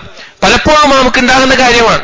ഒരു അന്യ സ്ത്രീയെ കാണുമ്പോൾ, ഒരു സൗന്ദര്യമുള്ള സ്ത്രീയെ കാണുമ്പോൾ, കാണേണ്ടി വരുമ്പോൾ നമുക്ക് തോന്നുന്ന ആ ഒരു കൽബിൽ നമ്മളോട് തോന്നുന്ന ആഗ്രഹം, അതൊരു സംസാരത്തിലേക്കോ പ്രവർത്തനത്തിലേക്കോ നയിക്കാതെ പിടിച്ചു വെക്കുകയാണ് നാം ചെയ്യേണ്ടത്. ഒരു ഹദീസ് ഇബ്നു തൈമിയ്യ റഹിമഹുല്ലാഹ് ഇതിൽ ഉദ്ധരിക്കുന്നുണ്ട്. ഇതേ ഹദീസ് അദ്ദാഉ വദ്ദവായിൽ ഇബ്നു ഖയ്യിം റഹിമഹുല്ലാഹ് കൂടുതൽ ഇതിന്റെ ആശയം വിശദീകരിക്കുന്നുണ്ട്. ദാവ്ദവാന്റെ ഏറ്റവും അവസാനത്തെ ബാബ് എന്നുള്ളത് ഈ ഹദീസിന്റെ വിശദീകരണമാണ്. പക്ഷെ ഈ ഹദീസിന്റെ ഇസ്നാദ് സനദ് വഈഫാണ്. പക്ഷെ ആശയം കൊണ്ട് ഇത് മനസ്സിലാക്കേണ്ട കാര്യമാണ്. ഹദീസ് എന്ന് പറഞ്ഞാൽ അന്ന മൻ അശഖ ഫഅഫ വകതമ വസബറ ثم مات كان شهيدا. ആരെങ്കിലും ഒരു ഇഷ്ക് ബാധിച്ചാൽ, ആർക്കെങ്കിലും ഒരു ഇഷ്ക് കൊണ്ട് ബാധിച്ചാൽ, അവൻ ചാരിത്രശുദ്ധി കാത്തു സൂക്ഷിച്ചു, അവനത് മറച്ചു വെച്ചു, അതിൽ ക്ഷമിച്ചു, അങ്ങനെ അവൻ മരണപ്പെട്ടാൽ അവൻ ഷഹീദിന്റെ അവസ്ഥയിലാണ്, ഷഹീദായിക്കൊണ്ടാണ് മരണപ്പെടുന്നത്. ഈ ഹദീസ് വഈഫാണ്. പക്ഷെ ഇതിന്റെ ആശയങ്ങൾ ഒരുപാട് തരത്തിൽ ഇബ്നു ഖയ്യിം റഹിമഹുല്ലാഹ് റൗളത്തുൽ മുഹിബ്ബീൻ പോലെയുള്ള കിതാബുകൾ വിശദീകരിച്ചാൽ നമുക്ക് കാണാൻ സാധിക്കും. ശൈഖുൽ ഇസ്ലാം തന്നെ പറയുന്നത് ഇത് ദുർബലമാണെങ്കിലും, ഇതുകൊണ്ട് നമുക്ക് തെളിവെടുക്കുന്നില്ല എങ്കിലും ഇതിന്റെ ആശയം ശരിയാണ്. കാരണം ഒരു തെറ്റിനോട് താല്പര്യം തോന്നുകയും അത് ഖൽബിൽ ഉണ്ടാവുകയും ചെയ്തിട്ട് അത് മറച്ചു വെച്ച് ക്ഷമിച്ച് അത് പുറത്തേക്ക് പ്രകടിപ്പിക്കാതെ നമ്മൾ അതിനെ പിടിച്ചു വെച്ച് കഴിഞ്ഞാൽ അതിന് തീർച്ചയായിട്ടും അല്ലാഹു സുബ്ഹാനഹു വ തആല പ്രതിഫലം ലഭിക്കുന്നതാണ്. കാരണം അവൻ ക്ഷമ അവലംബിച്ചിരിക്കുകയാണ്. ഇബ്നു തൈമിയ്യ റഹിമഹുല്ലാഹ് തന്നെ അദ്ദേഹത്തിന്റെ ഖായിദത്തുൻ ഫിൽ മഹബ്ബ അങ്ങനെ ഒരു കിതാബുണ്ട്. അതിൽ അദ്ദേഹം പറയുന്നുണ്ട്, ഈ നോട്ടം നോക്കിയിട്ട് മറ്റുള്ളവരോട് ഇഷ്ക് തോന്നുന്നതിന്റെ അവസ്ഥയുടെ ദുർബലത എത്രത്തോളമാണെന്ന്. കാരണം മറ്റുള്ള ആരെങ്കിലും അന്യ ഒരു സ്ത്രീയെ നമുക്ക് കണ്ടിട്ട് നമുക്കൊരു താല്പര്യം തോന്നുകയാണെങ്കിൽ അവൻ ഏറ്റവും വലിയൊരു വിഡ്ഢിയാണ്. കാരണം അവനൊരിക്കലും അവൻ കാണുന്ന ഒന്നും ലഭിക്കാൻ പോകുന്നില്ല. അവൻ ലഭിക്കുന്നില്ല എന്നുള്ള നിരാശ അവനുണ്ടാവും. അതിനു പുറമെ ഇത് നോക്കി ആസ്വദിച്ചു എന്നുള്ളതിന്റെ വിഷമം വേറെ ഉണ്ടാവും. അവന്റെ കൽബിൽ ഏറ്റവും ദോഷം ഉണ്ടാവുക. നമ്മൾ കാണുന്ന ഒന്നും നമുക്ക് ലഭിക്കാൻ പോകുന്നില്ല. അത് യാഥാർത്ഥ്യമല്ല. നമ്മൾ എത്ര ആഗ്രഹിച്ചാലും എന്നിട്ടും അത് നോക്കുക എന്നുള്ളത് കൂടുതൽ വിഷമമാണ് നമ്മുടെ കൽബിന് ബാധിക്കുന്നത്. ഇവിടെ ശൈഖ് വീണ്ടും ഈ ആയത്ത് കൊടുക്കുകയാണ്, കൽബിന്റെ ഏത് രോഗത്തിനുമുള്ള മരുന്ന് എന്നുള്ള നിലക്ക് തന്നെ ഇഷ്ക് കൊണ്ട് ബാധിച്ചവനും തഖ്വയും സബറും മുറുകെ പിടിക്കുക എന്നുള്ളത്. അല്ലാഹു സുബ്ഹാനഹു വ തആലയെ സൂക്ഷിക്കാൻ, അവൻ അല്ലാഹു സുബ്ഹാനഹു വ തആലയെ സൂക്ഷിച്ച് ഏതൊരാൾ എന്ത് ഹറാം ഒഴിവാക്കിയാലും അല്ലാഹു സുബ്ഹാനഹു വ തആല അതിനേക്കാൾ ഉത്തമമായതിന് അവന് കൊടുക്കും. അത് അല്ലാഹുവിന്റെ സുന്നത്താണ്. ഇബ്നു ഖയ്യിം റഹിമഹുല്ലാഹ് പറഞ്ഞതുപോലെ ആളുകൾ പാപത്തിൽ വീഴുന്നത് രണ്ട് കാരണങ്ങൾ കൊണ്ടാണ്. ഒന്ന്, അല്ലാഹു സുബ്ഹാനഹു വ തആലയെ കുറിച്ചുള്ള അറിവില്ലായ്മ. കാരണം അവനൊരു തിന്മ അത് ചെയ്താൽ ആ തിന്മ ഒഴിവാക്കുകയാണെങ്കിൽ അതിനേക്കാൾ ഉത്തമമായത് അള്ളാഹു തിരിച്ചു തരുമെന്നുള്ള ബോധം, അള്ളാഹുവിനെ കുറിച്ചുള്ള അറിവ് അവനില്ലാത്തത് കൊണ്ടാണ് ഒരുത്തനൊരു പാപം ചെയ്യുക. രണ്ടാമത്തേത് അവൻ ശഹ്വത്ത് കൊണ്ട് അധികം കീഴ്പ്പെട്ടുകൊണ്ട്, അതായത് അവന്റെ ശഹ്വത്ത് അത്രത്തോളം ശക്തിയാക്കപ്പെട്ടിട്ടുണ്ടാവും. അപ്പൊ പിന്നെ അവന് അറിവുണ്ടെങ്കിൽ കൂടി അവനവന്റെ ശരീരത്തെ നിയന്ത്രിക്കാൻ പറ്റില്ല, അവൻ ആ തിന്മയിൽ പെട്ടുപോകും. അത് നമ്മൾ ആദ്യം അതിനെ നിയന്ത്രിക്കണം, അത് വേറെ വിഷയങ്ങൾ. ഇവിടെ ഈ ആയത്തിനെ നമ്മൾ കൂടുതൽ പഠിക്കണം. ഇന്നഹു മയ്യത്തഖി വയസ്ബിർ ഫഇന്നല്ലാഹ ലാ യുളീഉ അജ്റൽ മുഹ്സിനീൻ. ആരാണോ തഖ്വയുള്ളവനാകുന്നത്, അള്ളാഹുവിന്റെ കൽപ്പനകൾ അനുസരിക്കുകയും വിരോധനങ്ങൾ ഒഴിവാക്കുകയും ചെയ്ത് ജീവിതം കാത്തു സൂക്ഷിക്കുന്നത്, വയസ്ബിർ ക്ഷമ അവലംബിക്കുന്നത്, അവന്റെ സ്വന്തത്തെ ഹബ്സുൻ നഫ്സ് പിടിച്ചു വെക്കുന്നത്, ഇന്നല്ലാഹ ലാ യുളീഉ അജ്റൽ മുഹ്സിനീൻ, ഇഹ്സാൻ ചെയ്യുന്നവരുടെ പ്രതിഫലം അല്ലാഹു സുബ്ഹാനഹു വ തആല ഒരിക്കലും പാഴാക്കി കളയില്ല. അത് നമ്മൾ ശ്രദ്ധിക്കണം. അതുപോലെ തന്നെ അല്ലാഹു സുബ്ഹാനഹു വ തആല പറഞ്ഞു, വഅമ്മാ മൻ ഖാഫ മഖാമ റബ്ബിഹി വനഹൻ നഫ്സ അനിൽ ഹവാ ഫഇന്നൽ ജന്നത ഹിയൽ മഅവാ.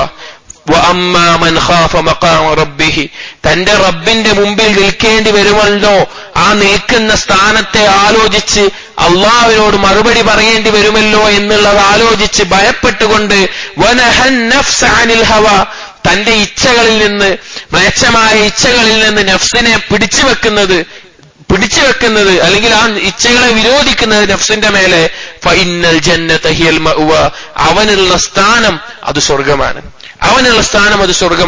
ഇശ്ക് കൊണ്ട് ബാധിച്ചവർ സ്വയം ധാരാളമായി ഈ കാര്യം ചിന്തിക്കണം. ഇനി ഈ ഇശ്ക് കൊണ്ട് ബാധിച്ചു കഴിഞ്ഞാൽ, അല്ലെങ്കിൽ നമ്മൾ നേരത്തെ പറഞ്ഞ പോലെ ഹസദ് കൊണ്ടോ മറ്റുള്ളത് കൊണ്ടോ ബാധിച്ചു കഴിഞ്ഞാൽ, അതിന്റെ അപകടം എന്ന് പറഞ്ഞു കഴിഞ്ഞാൽ അവൻ ഒരുപാട് പ്രവർത്തനങ്ങൾ ചെയ്യും അതിന്റെ മേലെ. ഉദാഹരണത്തിന്, ഹസദ് കൊണ്ടൊരുത്തൻ ബാധിച്ചു, തന്റെ അയൽവാസിയോട് ഹസദ് വന്ന ഒരുത്തൻ, അവൻ തന്റെ അയൽവാസിയോടുള്ള ഹക്കുകൾ വീട്ടില്ല. അയൽവാസിക്ക് എന്റെ മേലെ കുറച്ച് അവകാശങ്ങളുണ്ട്, നമ്മളിൽ നിന്ന് കിട്ടേണ്ട അവകാശങ്ങളുണ്ട് അയൽവാസികൾക്ക്. അത് അയൽവാസികളുടെ അവകാശമാണ്, നമ്മൾ കൊടുക്കേണ്ടതാണ്. അസൂയ ബാധിച്ചു കഴിഞ്ഞാൽ ഇവനത് നൽകില്ല എന്ന് മാത്രമല്ല, അവനോടുള്ള ശത്രുതയും ബാക്കിയുള്ള കാര്യങ്ങളും എല്ലാം പ്രവർത്തിക്കുന്ന അവസ്ഥയിലായിരിക്കും. അതുപോലെ ഇശ്ക് ബാധിച്ചു കഴിഞ്ഞാൽ ഏതൊന്നിനാണോ അവൻ ഇശ്ക് ബാധിച്ചത് അതിനുവേണ്ടി അവൻ കർമ്മങ്ങൾ ചെയ്യാൻ തുടങ്ങും. അത് ഹറാമായതുണ്ടാവും, ചിലപ്പോൾ കൽപ്പിക്കപ്പെട്ടതുണ്ടാവും. ചില യുവാക്കളെ നമുക്ക് കാണാൻ സാധിക്കും, അവന് ഇശ്ക് ബാധിച്ച ഏതെങ്കിലും പെൺകുട്ടി, ആ പെൺകുട്ടി പറഞ്ഞതിന്റെ പേരിൽ അവൻ നമസ്കരിക്കുന്നുണ്ടാവും, ആ പെൺകുട്ടി പറഞ്ഞതിന്റെ പേരിൽ എന്തെങ്കിലും നന്മ ചെയ്യുന്നുണ്ടാവും. ആ പെൺകുട്ടി പറഞ്ഞാൽ അവൻ എന്ത് ഹറാമും ചെയ്യും, കാരണം അവനത് ബാധിച്ചിരിക്കുകയാണ്. ഇത് അള്ളാഹുവിന് വേണ്ടിയിട്ടുള്ളതല്ല. ഉലമാക്കൾ ഇബ്നു തൈമിയ്യ റഹിമഹുല്ലാഹ് എല്ലാം പറയുന്നത് നമുക്ക് കാണാൻ സാധിക്കും, ഇശ്കിന് 4 മർത്തബകളുണ്ട്. 4 മർത്തബ. അതിൽ ഏറ്റവും ഉന്നതമായത് തയമ്മന എന്ന് പറയും, അത് ഇബാദത്താണ്. ഇശ്കിനെ ഷിർക്കിനോടാണ് ഉപമിച്ചിട്ടുള്ളത്, അത് ഇബാദത്താണ്. ആരോടാണോ അത് ബാധിച്ചിട്ടുള്ളത് അതിനോട് ചെയ്യുന്ന ഇബാദത്ത്. എന്നാൽ സഹോദരങ്ങളെ, നമ്മുടെ ഖൽബ് സൃഷ്ടിക്കപ്പെട്ടിട്ടുള്ളത് അല്ലാഹു സുബ്ഹാനഹു വ തആലയോട് ഹുബ്ബുണ്ടാവാൻ വേണ്ടിയിട്ടാണ്. ഖൽബ് അതുകൊണ്ടല്ലാതെ സമാധാനമടയില്ല. ഖൽബ് സൃഷ്ടിച്ചിട്ടുള്ളത് ലിഅജ്ലി ഹുബ്ബില്ലാഹ്, അള്ളാഹുവിനോടുള്ള ഹുബ്ബ് കൊണ്ട് നടക്കാൻ വേണ്ടിയിട്ടാണ്. അതാണ് നമ്മുടെ ഫിത്രത്ത്, അതാണ് നമുക്ക് ഉണ്ടാകേണ്ടത്. അല്ലാഹു സുബ്ഹാനഹു വ തആല റസൂലുള്ളാഹി സ്വല്ലല്ലാഹു അലൈഹി വസല്ലം പറഞ്ഞു, കുല്ലു മൗലൂദിൻ യൂലദു അലൽ ഫിത്ര, ഓരോ കുട്ടിയും ജനിക്കുന്നത് ഫിത്രത്തിലാണ്. ആ ഫിത്രത്ത് എന്ന് പറഞ്ഞാൽ അള്ളാഹുവിനോട് ഹുബ്ബ് കൊണ്ട് നടക്കാനാണ്. അള്ളാഹുവിനോടുള്ള ഹുബ്ബാണ് നമ്മുടെ ഖൽബുകളിൽ നിറയേണ്ടത്. ഫിത്രത്തുല്ലാഹി അല്ലതി ഫതറന്നാസ അലൈഹ, അല്ലാഹു സുബ്ഹാനഹു വ തആല ജനങ്ങളെ സൃഷ്ടിച്ച ഫിത്രത്താണത്. അതുകൊണ്ട് തന്നെ അല്ലാഹു സുബ്ഹാനഹു വ തആലയോട് ഉള്ള ഹുബ്ബാണ് ആ ഖൽബിൽ ഏറ്റവും ധാരാളമായിട്ട് നിറയേണ്ടത് എന്ന് നമ്മൾ മനസ്സിലാക്കണം. അല്ലാഹു സുബ്ഹാനഹു വ തആല പ്രവാചകന്മാരെ നിയോഗിച്ചത് ആ ഫിത്രത്ത് ഖൽബിൽ സ്ഥിരപ്പെടുത്താനാണ്, ആ ഫിത്രത്തിൽ ജനങ്ങളെ ഉറപ്പിച്ചു നിർത്താനാണ്. ആ ഫിത്രത്ത് ഉണ്ടെങ്കിൽ മറ്റ് എന്തൊരു തിന്മയും നമുക്ക് തിരിയാൻ പറ്റും. അഥവാ അല്ലാഹു സുബ്ഹാനഹു വ തആലയോടുള്ള ഹുബ്ബ് ഖൽബിൽ നിറഞ്ഞവൻ അവൻ വേറൊന്നിന്റെ ഇശ്കിൽ പെടില്ല. അള്ളാഹുവിനോടുള്ള ഹുബ്ബ് ശരിയായിട്ടുള്ളവൻ വേറൊന്നിനോട് ഇശ്ക് ബാധിക്കുന്ന അവസ്ഥ അവനുണ്ടാവില്ല. ആരെങ്കിലും ഇശ്ക് കൊണ്ട് ബാധിക്കപ്പെട്ടിട്ടുണ്ടെങ്കിൽ അവന്റെ ഇഖ്ലാസും അവന്റെ അള്ളാഹുവിനോടുള്ള ഹുബ്ബും ശരിയല്ല എന്നുള്ളതാണ് അതിന്റെ അർത്ഥം. യൂസുഫ് നബി അലൈഹി ഇസ്ലാമിന്റെ ചരിത്രം നമ്മൾ ആലോചിച്ച് നോക്കി. യൂസുഫ് നബി അലൈഹി ഇസ്ലാമിനോട് ആ സ്ത്രീക്കുണ്ടായിരുന്ന ഹുബ്ബ് അല്ലെങ്കിൽ ഇശ്ക് അത് അങ്ങേയറ്റത്തായിരുന്നു. ഷഗഫഹ ഹുബ്ബ എന്നാണ് അല്ലാഹു തആല പറഞ്ഞത്. ഷഗഫ് എന്ന് പറഞ്ഞാൽ കൽബിന് പുറത്തുണ്ടാകുന്ന പെരിക്കാർഡിയം എന്നുള്ള തൊലിക്കാണ് അറബിയിൽ ഷഗഫ് എന്ന് പറയുക. അത്രത്തോളം കൽബിലേക്ക് ആഴ്ന്നിറങ്ങുന്ന തരത്തിലുള്ള ഹുബ്ബ് ആ സ്ത്രീയെ ബാധിച്ചിരുന്നു യൂസുഫ് നബി അലൈഹി ഇസ്ലാമിനോട്. പക്ഷെ യൂസുഫ് നബി അലൈഹി ഇസ്ലാമിനെ അല്ലാഹു സുബ്ഹാനഹു വ തആല അതിൽ നിന്ന് തെറ്റിച്ചു കളഞ്ഞത് എങ്ങനെയാണ്? അല്ലാഹു തആല പറഞ്ഞു കദാലിക ലിനസ്രിഫ അൻഹു السوء والفحشاء ഇന്നഹു മിൻ ഇബാദിനൽ മുഖ്ലസീൻ. അങ്ങനെയാണ് നമ്മുടെ അല്ലാഹു സുബ്ഹാനഹു വ തആല അങ്ങനെയാണ് നാം ചില ആളുകളിൽ നിന്ന് ഈ തിന്മകൾ, ഈ മ്ലേച്ഛതകൾ തെറ്റിച്ചു കളയുന്നത്. തീർച്ചയായിട്ടും യൂസുഫ് നബി അലൈഹിസ്സലാം എന്റെ ഇഖ്ലാസുള്ള അടിമകളിൽപ്പെട്ടതായിരുന്നു. എന്നാൽ ആ സ്ത്രീയോ, ഇമ്രത്തുൽ അസീസോ, അവർ മുശ്രിക്കത്തായിരുന്നു. അവരുടെ നാട് ശിർക്കിന്റെ നാടായിരുന്നു. ആ മുശ്രിക്കത്തായ അവർക്ക് അല്ലാഹു സുബ്ഹാനഹു വ തആലയോടുള്ള ഇഷ്ക് ഉണ്ടാവില്ല. അതുകൊണ്ട് തന്നെ മറ്റുള്ളതിനോടുള്ള ഇഷ്ക് കൊണ്ട് അത് ബാധിക്കപ്പെട്ടു. അതുകൊണ്ട് നാം ഏറ്റവും കൂടുതൽ ശ്രദ്ധിക്കേണ്ട വിഷയമാണ്, നമുക്ക് മറ്റെന്തിനോടെങ്കിലും ഇഷ്ക് ബാധിക്കുന്നുണ്ട് എങ്കിൽ, മറ്റെന്തിനോടെങ്കിലും ഇഷ്ക് അധികമായിട്ട് വന്നിട്ടുണ്ട് എങ്കിൽ അല്ലാഹു സുബ്ഹാനഹു വ തആലയോട് നമുക്കുള്ള ഇഷ്കിന്റെ എന്തോ ഒരു കുറവ് മൂലം മാത്രമാണ് അത് സംഭവിക്കുന്നത് എന്ന് നാം ഓരോരുത്തരും പ്രത്യേകം ശ്രദ്ധിക്കണം. കാരണം ഇഷ്കിന്റെ അങ്ങേയറ്റത്തെ അവസ്ഥയിൽ എത്തിക്കഴിഞ്ഞു കഴിഞ്ഞാൽ അവൻ എന്താണ് പ്രവർത്തിക്കുക എന്നോ അവൻ എന്താണ് ചെയ്യുക എന്നോ ഒന്നും അറിയാൻ പറ്റൂല. ഷേഖ് ഒരു കവിത കൊടുക്കുന്നുണ്ട്. ചില ഒരു ലൈല മജ്നൂൻ എന്നുള്ള ചരിത്രത്തിന്റെ ആ ഒരു കഥയുമായി ബന്ധപ്പെട്ടിട്ട് പറഞ്ഞൊരു കവിതയാണ്. അഹബ്ബ ലിഹുബ്ബിഹാ സൂദാന അഹബ്ബ ലിഹുബ്ബിഹാ സൗദൽ കിലാബി. അവളോടുള്ള കറുത്ത ഒരു പെണ്ണായിരുന്നു, സുഡാനിയായ ഒരു പെണ്ണായിരുന്നു. ആ പെണ്ണിനോടുള്ള ഇഷ്ടം കാരണത്താൽ സുഡാനിനെ അവന് ഇഷ്ടമായി, കറുത്ത അവളുടെ നാട് ഇഷ്ടമായി. എത്രത്തോളം എന്ന് വെച്ചാൽ കറുത്ത നായയെ പോലും അവന് ഇഷ്ടമായി. കാരണം അവള് കറുപ്പായതുകൊണ്ട് അവന് ഇഷ്ക് ബാധിച്ച ആ ഒരു പെണ്ണ് കറുപ്പായതിന്റെ പേരിൽ കറുപ്പുമായി ബന്ധപ്പെട്ട എല്ലാത്തിനോടും ഇഷ്ടം, കറുപ്പ് പറഞ്ഞ എല്ലാത്തിനോടും ഇഷ്ടം. സുബ്ഹാനല്ലാഹ്, വലിയ അപകടമാണ്. ഇഷ്ക് ബാധിച്ചു കഴിഞ്ഞാൽ അവന്റെ നിയന്ത്രണം അവന്റെ കൽബിൽ നിന്ന് നഷ്ടപ്പെട്ട്, നമുക്കറിയാവുന്നതാണ്, നമ്മൾ എത്ര വാർത്തകൾ കേൾക്കുന്നത്. ഓരോരുത്തരുടെ ഇഷ്ക് ബാധിച്ചിട്ട് എന്തൊക്കെ ചെയ്യുന്നുണ്ട്, കൊലപാതകങ്ങൾ നടക്കുന്നുണ്ട്, ആത്മഹത്യകൾ നടക്കുന്നുണ്ട്. വലിയൊരു പരീക്ഷണമാണത്, വലിയൊരു പരീക്ഷണമാണ്. അതിൽ നിന്ന് രക്ഷപ്പെടാൻ ഉള്ള വഴികൾ ഷെയ്ഖ് അടുത്ത് പറയുകയാണ്. ഇതിന്റെ അവസാനത്തിലേക്ക് ഇഷ്ക് ബാധിച്ചാൽ അതിൽ നിന്ന് രക്ഷപ്പെടാനുള്ള വഴികൾ പ്രധാനമായും 2 കാര്യങ്ങളാണ്. ഒന്നാമത്തേത് ഇനാബത്തുഹു ഇലല്ലാഹി വ മുഹബ്ബത്തുഹു ലഹു. അല്ലാഹു സുബ്ഹാനഹു വ തആലയിലേക്കുള്ള ഇനാബത്ത്, അല്ലാഹുവിനോടുള്ള ഹുബ്ബ്. നമുക്കറിയാം, ഒരുപാട് സഹോദരന്മാർ അവർ ഒരു ജീവിതം, അവരുടെ കോളേജ് ലൈഫ് അതുപോലുള്ള ജീവിതം കഴിഞ്ഞ് അല്ലെങ്കിൽ അതിനിടയിൽ ദീനിനെ മനസ്സിലാക്കി തൗഹീദ് ഉൾക്കൊണ്ട് സലഫി മൻഹജിലേക്ക് കടന്നു വരുമ്പോൾ ഒരുപാട് പേര് ബുദ്ധിമുട്ടുന്ന കാര്യമാണ് അവർക്ക് ഇഷ്ക് ബാധിച്ചതിന് അവരെന്ത് ചെയ്യുമെന്നറിയാത്ത അവസ്ഥ. പറഞ്ഞല്ലോ, മറ്റുള്ള എന്ത് തിന്മ പോലെയുമല്ല, അത് കൽബിൽ അതിയായി മുറുകി കിടക്കുന്നതാണ്. അവരെന്ത് ചെയ്യും, ഞാൻ എന്താണ് ചെയ്യേണ്ടത് എന്നറിയാത്ത അവസ്ഥ പല യുവാക്കൾക്കും ഉണ്ടാവാറുണ്ട്. അതിനുള്ള പരിഹാരമായിട്ട് അവർ മനസ്സിലാക്കട്ടെ, 2 കാര്യങ്ങൾ പ്രധാനമായിട്ട് നമുക്കുണ്ടാവണം. ഒന്നാമത്തേത് അൽ ഇനാബത്തു വൽ മുഹബ്ബ. അല്ലാഹു സുബ്ഹാനഹു വ തആലയിലേക്ക് ഇനാബത്ത്. ഇനാബത്ത് എന്ന് പറഞ്ഞാൽ എന്താണ്? തൗബയോടൊപ്പം കർമ്മങ്ങൾ ചെയ്യുന്നതിനാണ് ഇനാബത്ത് എന്ന് പറയാ. സൽക്കർമ്മങ്ങൾ ചെയ്യുന്നതിന് അല്ലാഹു സുബ്ഹാനഹു വ തആലയിലേക്ക് പശ്ചാത്തപിച്ച് മടങ്ങുകയും അതോടൊപ്പം സൽക്കർമ്മങ്ങൾ വർദ്ധിപ്പിച്ച് അല്ലാഹുവിലേക്ക് അടുക്കാനും ശ്രമിക്കുക. രണ്ടാമത്തെ വിഷയം അൽ ഖൗഫ്, അല്ലാഹു സുബ്ഹാനഹു വ തആലയോട് ഭയമുണ്ടാവുക. കാരണം ഇനാബത്ത് അതുപോലെ ഹുബ്ബും, അല്ലാഹുവിനോട് അതിയായ ഇഷ്ടമുണ്ടാവുക. അതായത് ഒരു ഇഷ്ക് നമുക്ക് ബാധിച്ചിട്ടുണ്ടെങ്കിൽ അത് ഒഴിവാക്കണമെന്നുണ്ടെങ്കിലുള്ള വഴി അതിനേക്കാൾ ശക്തമായ ഒരു ഹുബ്ബ് മറ്റൊന്നിനോട് ഉണ്ടാവുക എന്നതാണ്. ഈ ഇഷ്ക് തീർച്ചയായിട്ടും നമുക്ക് ദോഷമാണ് ഉണ്ടാക്കുക, ഹറാമായതാണ്. അത് നമുക്ക് പല രീതിയിലുള്ള വേദനകൾ ഉണ്ടാവും. ഇതിന്റെ അവസാനത്തെക്കുറിച്ചും അതിന്റെ ബുദ്ധിമുട്ടുകളെ കുറിച്ചും ആലോചിച്ചു കഴിഞ്ഞാൽ ഈ ഇഷ്കിനെ ഒഴിവാക്കാൻ എളുപ്പമായിരിക്കും. അതേസമയം ഇതിനേക്കാൾ ശക്തമായ രീതിയിൽ ഒരു ഹുബ്ബ് വന്നാൽ ഇത് ഒഴിവാക്കാൻ എളുപ്പമായിരിക്കും. അതായത് അല്ലാഹു സുബ്ഹാനഹു വ തആലയോടുള്ള ഹുബ്ബ്, അതാണ് ഇനാബത്തും. അതോടൊപ്പം അല്ലാഹുവിനെ കുറിച്ച് പഠിക്കുക വഴി, അല്ലാഹുവിന്റെ അസ്മാഉ സിഫാത്തുകളെ കുറിച്ച് പഠിക്കുക വഴി അല്ലാഹുവിനോട് അതിയായ ഹുബ്ബ് ഉണ്ടാവുക. രണ്ടാമത്തെ കാര്യം അല്ലാഹുവിനോട് കുറിച്ചുള്ള ഭയം ഉണ്ടാവുക. കാരണം ഖൗഫ് എന്നുള്ളത് ഇഷ്കിനെതിരായിട്ടുള്ളതാണ്. അല്ലാഹുവിനോടുള്ള ഭയം യഥാർത്ഥ രീതിയിൽ വന്നാൽ അത് ഇഷ്കിനെ ഇല്ലാതാക്കി കളയും. അപ്പൊ നമുക്ക് ആ ഫിത്നയിൽ നിന്ന്, ആ പരീക്ഷണത്തിൽ നിന്ന് നമുക്ക് രക്ഷപ്പെടാൻ സാധിക്കും. ഈ 2 കാര്യങ്ങൾ നമുക്കുണ്ടെങ്കിൽ, ഇത് യഥാർത്ഥ രൂപത്തിൽ നമുക്ക് എത്തിപ്പിടിക്കാൻ സാധിച്ചിട്ടുണ്ട് എങ്കിൽ തീർച്ചയായിട്ടും ഈ ഇഷ്കിൽ നിന്ന്, നമുക്ക് ബാധിച്ച ഇഷ്കിൽ നിന്ന് നമുക്ക് രക്ഷപ്പെടാൻ സാധിക്കും. 2 കാര്യങ്ങൾ: 1 അല്ലാഹുവിനോടുള്ള ഹുബ്ബ്, 2 അല്ലാഹുവിനോടുള്ള ഖൗഫ്. ഇനി ഇത് രണ്ടും ഉണ്ട് ഒരാൾക്ക് എന്ന് വിചാരിക്കുക. ഇത് രണ്ടും ഒരാൾക്കുണ്ട്. ഉണ്ടായാലും അവൻ വീണ്ടും ആ ഇഷ്കിൽ പെട്ടുപോകണമെങ്കിൽ 2 സന്ദർഭങ്ങളിലാണ് അവൻ പെട്ടുപോവുക. 1 അവന് ഗഫലത്തിലാവുമ്പോൾ, അവൻ അശ്രദ്ധയിൽ പോകുമ്പോൾ. അവൻ ഏതെങ്കിലും ഒരു സമയത്ത് അള്ളാഹുവിനെ കുറിച്ചുള്ള ദിക്റിൽ നഷ്ടതയായി കഴിഞ്ഞാൽ അവനെ തിന്മയിൽ പെടും. നാം പറഞ്ഞല്ലോ, നമ്മൾ പലപ്പോഴും ഇന്ന് നമ്മുടെ നാടുകളിൽ നല്ല ദീനിയായി ജീവിക്കുന്ന ആളുകൾ അല്ലെങ്കിൽ ചെറുപ്പക്കാർ നമസ്കരിക്കുന്നുണ്ടാവും, ദീനിയായി ജീവിക്കാൻ കഷ്ടപ്പെടുന്നുണ്ടാവും. അവരിൽ നിന്ന് ഇതുപോലെയുള്ള എന്തെങ്കിലും ഉണ്ടാകുമ്പോൾ നല്ല രീതിയിൽ ഒരു നസീഹത്ത് നമുക്ക് ഉണ്ടാവേണ്ടതുണ്ട്. കാരണം ഇന്നത്തെ കാലഘട്ടം അങ്ങനെയാണ്. നമ്മുടെ മക്കളിൽ നിന്നുണ്ടാകാം, അല്ലെങ്കിൽ നമ്മുടെ അടുത്ത കുടുംബങ്ങളിൽ നിന്നുണ്ടാകാം, നമ്മുടെ ഒപ്പമുള്ള സുഹൃത്തുക്കളിൽ നിന്നുണ്ടാകാം. ഒരിക്കലും അവരെ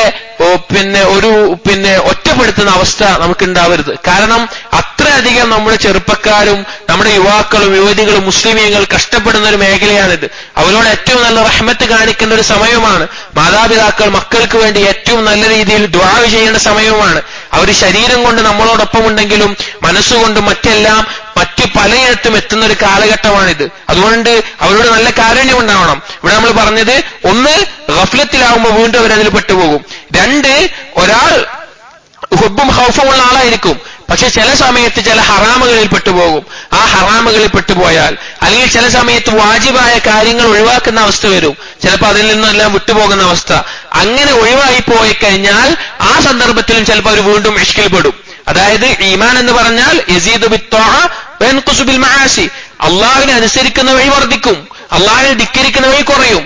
അപ്പൊ അള്ളാഹുവിനെ ധിക്കരിക്കുന്ന അല്ലെങ്കിൽ അള്ളാഹു നിർബന്ധമാക്കിയ കാര്യങ്ങൾ ചെയ്യാത്ത സമയങ്ങളിൽ അവന് വീണ്ടും ഒരു തവണ ബാധിച്ചവന് വീണ്ടും ബാധിക്കാനുള്ള സാധ്യത കൂടുതലാണ്.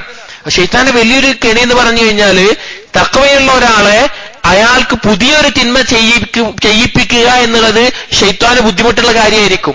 അതേ സമയത്ത് അവൻ മുമ്പ് ചെയ്തൊരു തിന്മയെ വീണ്ടും ഓർമ്മിപ്പിക്കുക, നഫ്സിനെ ഓർമ്മിപ്പിക്കുക എന്നുള്ളത് പിശാചിന് എളുപ്പമുള്ള കാര്യമാണ്. പിശാച് അതിലേക്കാണ് കൂടുതൽ ശ്രമിക്കുക.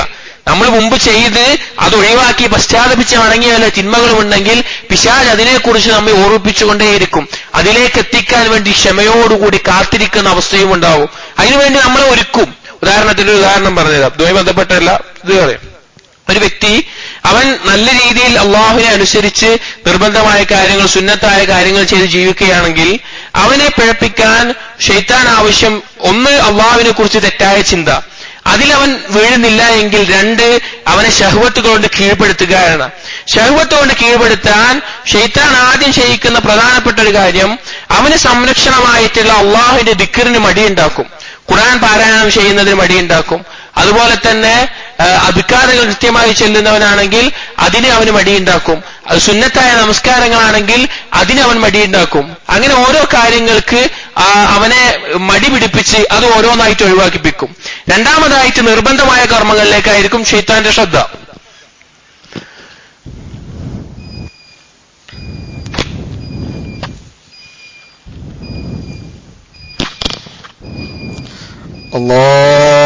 ശൈത്താൻ പിന്നെ നിർബന്ധമായ കർമ്മങ്ങളിൽ നിന്ന് അടിമയെ ഒഴിവാക്കാനും ശ്രദ്ധിക്കുക. അപ്പൊ സ്വാഭാവികമായിട്ടും നിർബന്ധമായതിൽ നിന്ന് ഒരാളത്ര പെട്ടെന്ന് ഒഴിവാക്കിക്കോളന്നില്ല, സുന്നത്തിൽ നിന്ന് ഒഴിവാക്കി കഴിഞ്ഞാലും. അപ്പൊ നിർബന്ധമായതിന് മടിയുണ്ടാക്കേണ്ടി വരും. അതിന് ശൈത്താന് ചില വഴികളുണ്ട് ശഹ്വത്തുകളുടെ ഇനങ്ങളിൽ. അതിൽ പ്രധാനപ്പെട്ട ഒന്നാണ് അവന് അധികമായി ഭക്ഷണം കഴിപ്പിക്കുക എന്നുള്ളത്. അവന് ധാരാളമായി ഭക്ഷണത്തിലേക്ക് താല്പര്യമുണ്ടായിക്കൊണ്ടേയിരിക്കും. അവന്റെ ശഹ്വത്ത് വർദ്ധിപ്പിക്കുന്ന ഭക്ഷണങ്ങളോട് താല്പര്യം കൂടുതൽ വർദ്ധിപ്പിക്കും. അങ്ങനെ ഭക്ഷണം ധാരാളം വർദ്ധിച്ചു കഴിഞ്ഞാൽ സ്വാഭാവികമായിട്ടും ശരീരത്തിന് മടി ബാധിക്കുമ്പോൾ അവൻ ഓരോ നിർബന്ധ നമസ്കാരങ്ങളും ജമാഅത്തുകളിൽ നിന്ന് ഒഴിവാകാൻ തുടങ്ങും. സുബഹി നമസ്കാരത്തിന് വരാൻ ബുദ്ധിമുട്ടായി മാറും. അങ്ങനെ ബുദ്ധിമുട്ടായി മാറുമ്പോഴേക്ക് സ്വാഭാവികമായിട്ടും അവന് എളുപ്പത്തിൽ ശൈത്താന് കൂടുതൽ ശഹ്വത്തുകളിലേക്ക് ക്ഷണിക്കാൻ സാധിക്കും.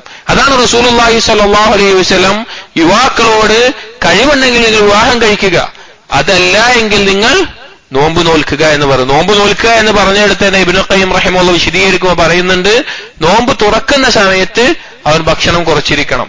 അഥവാ നോമ്പ് തുറക്കുന്ന സമയത്ത് ഇതിനെതിരായിട്ട് അമിതമായി ഭക്ഷണം കഴിച്ചു കഴിഞ്ഞാൽ നോമ്പിന്റെ ഈ ഗുണം ലഭിക്കില്ല, നോമ്പിന്റെ പ്രതിഫലം കിട്ടും, നോമ്പ് കൊണ്ട് യുവാക്കൾക്ക് വെച്ചിട്ടുള്ള ഗുണം ലഭിക്കില്ല എന്നുള്ള തരത്തിൽ. അതുപോലെ തന്നെ ഇബ്നുൽ ഖയ്യിം റഹിമഹുല്ലാഹ് അദ്ദേഹത്തിന്റെ അസ്സബ്ർ വശുക്ർ എന്നുള്ള ഗ്രന്ഥത്തിൽ പറഞ്ഞത് കാണാൻ സാധിക്കും, ഒരാൾക്ക് ഇതുപോലെയുള്ള ശഹ്വത്തുകളിൽ നിന്ന് രക്ഷപ്പെടണമെങ്കിൽ അവൻ ആദ്യം ചെയ്യേണ്ടത് ഈ ശഹ്വത്ത് ഉണ്ടാക്കുന്ന ഭക്ഷണങ്ങൾ കുറയ്ക്കുക എന്നതാണ്. അതുകൊണ്ട് പരീക്ഷിക്കപ്പെട്ടിട്ടുണ്ടെങ്കിൽ ശഹ്വത്ത് വർദ്ധിപ്പിക്കുന്ന ഭക്ഷണങ്ങൾ ഒഴിവാക്കുക, ആ ഭക്ഷണങ്ങൾ മാറ്റി അധികം ശഹ്വത്തില്ലാത്ത ഭക്ഷണങ്ങളിലേക്ക് കടക്കുക.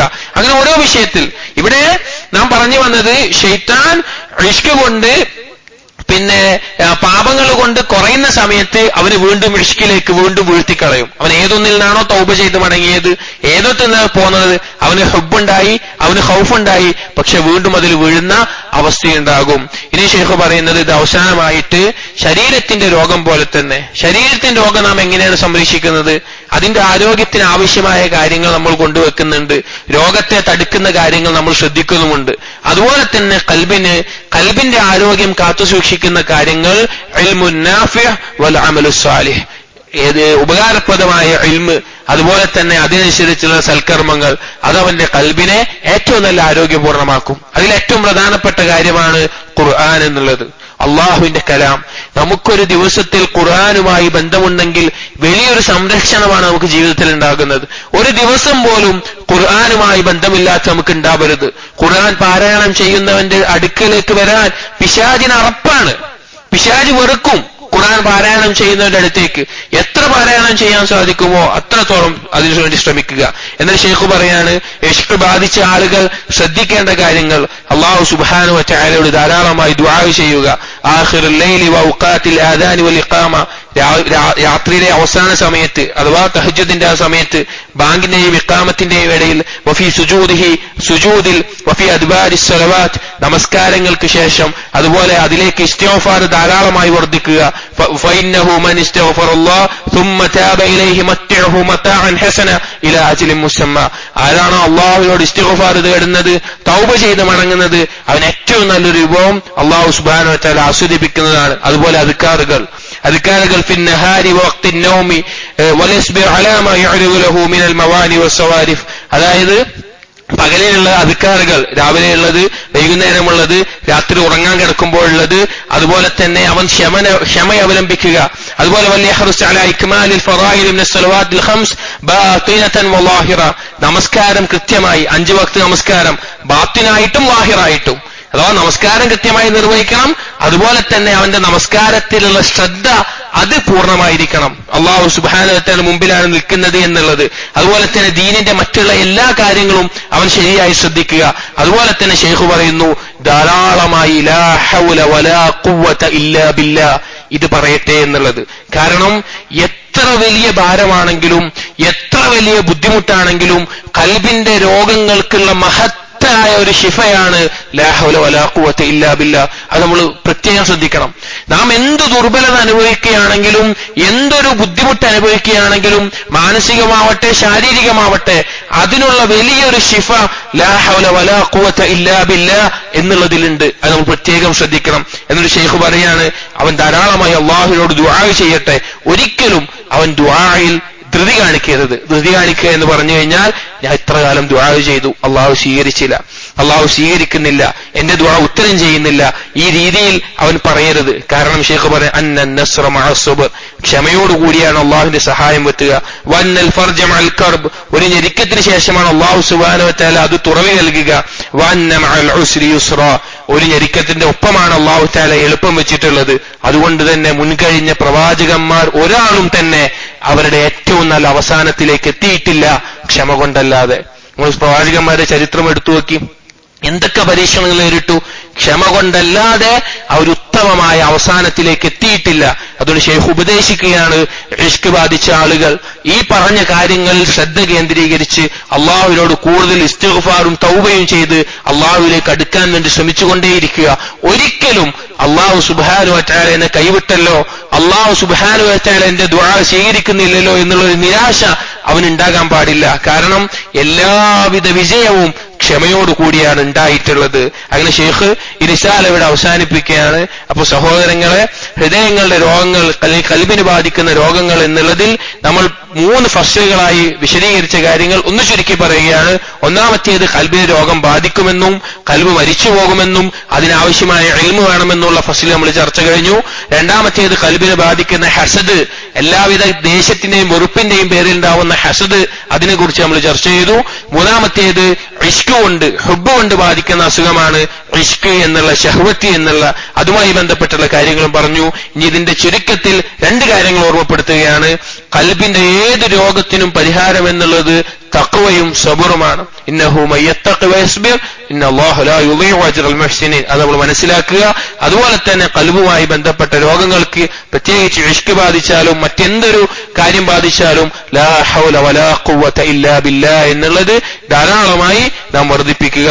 അല്ലാഹു സുബ്ഹാനഹു വ തആല നമ്മളെയും മുസ്ലിം യുവാക്കളെയും എല്ലാ മുഅ്മിനീങ്ങളെയും അല്ലാഹു തആല ഇതുപോലുള്ള പരീക്ഷണങ്ങളിൽ നിന്ന് കാത്തുരക്ഷിക്കുമാറാകട്ടെ. اللهم اغفر للمؤمنين والمؤمنات والمسلمين والمسلمات. أقول قولي هذا أستغفر الله لي ولكم واستغفروه إنه هو الغفور الرحيم. سبحانك اللهم بحمدك أشهد أن لا إله إلا أنت أستغفرك وأتوب إليك. وصلى الله على نبينا محمد وعلى آله وأصحابه أجمعين. الحمد لله رب العالمين.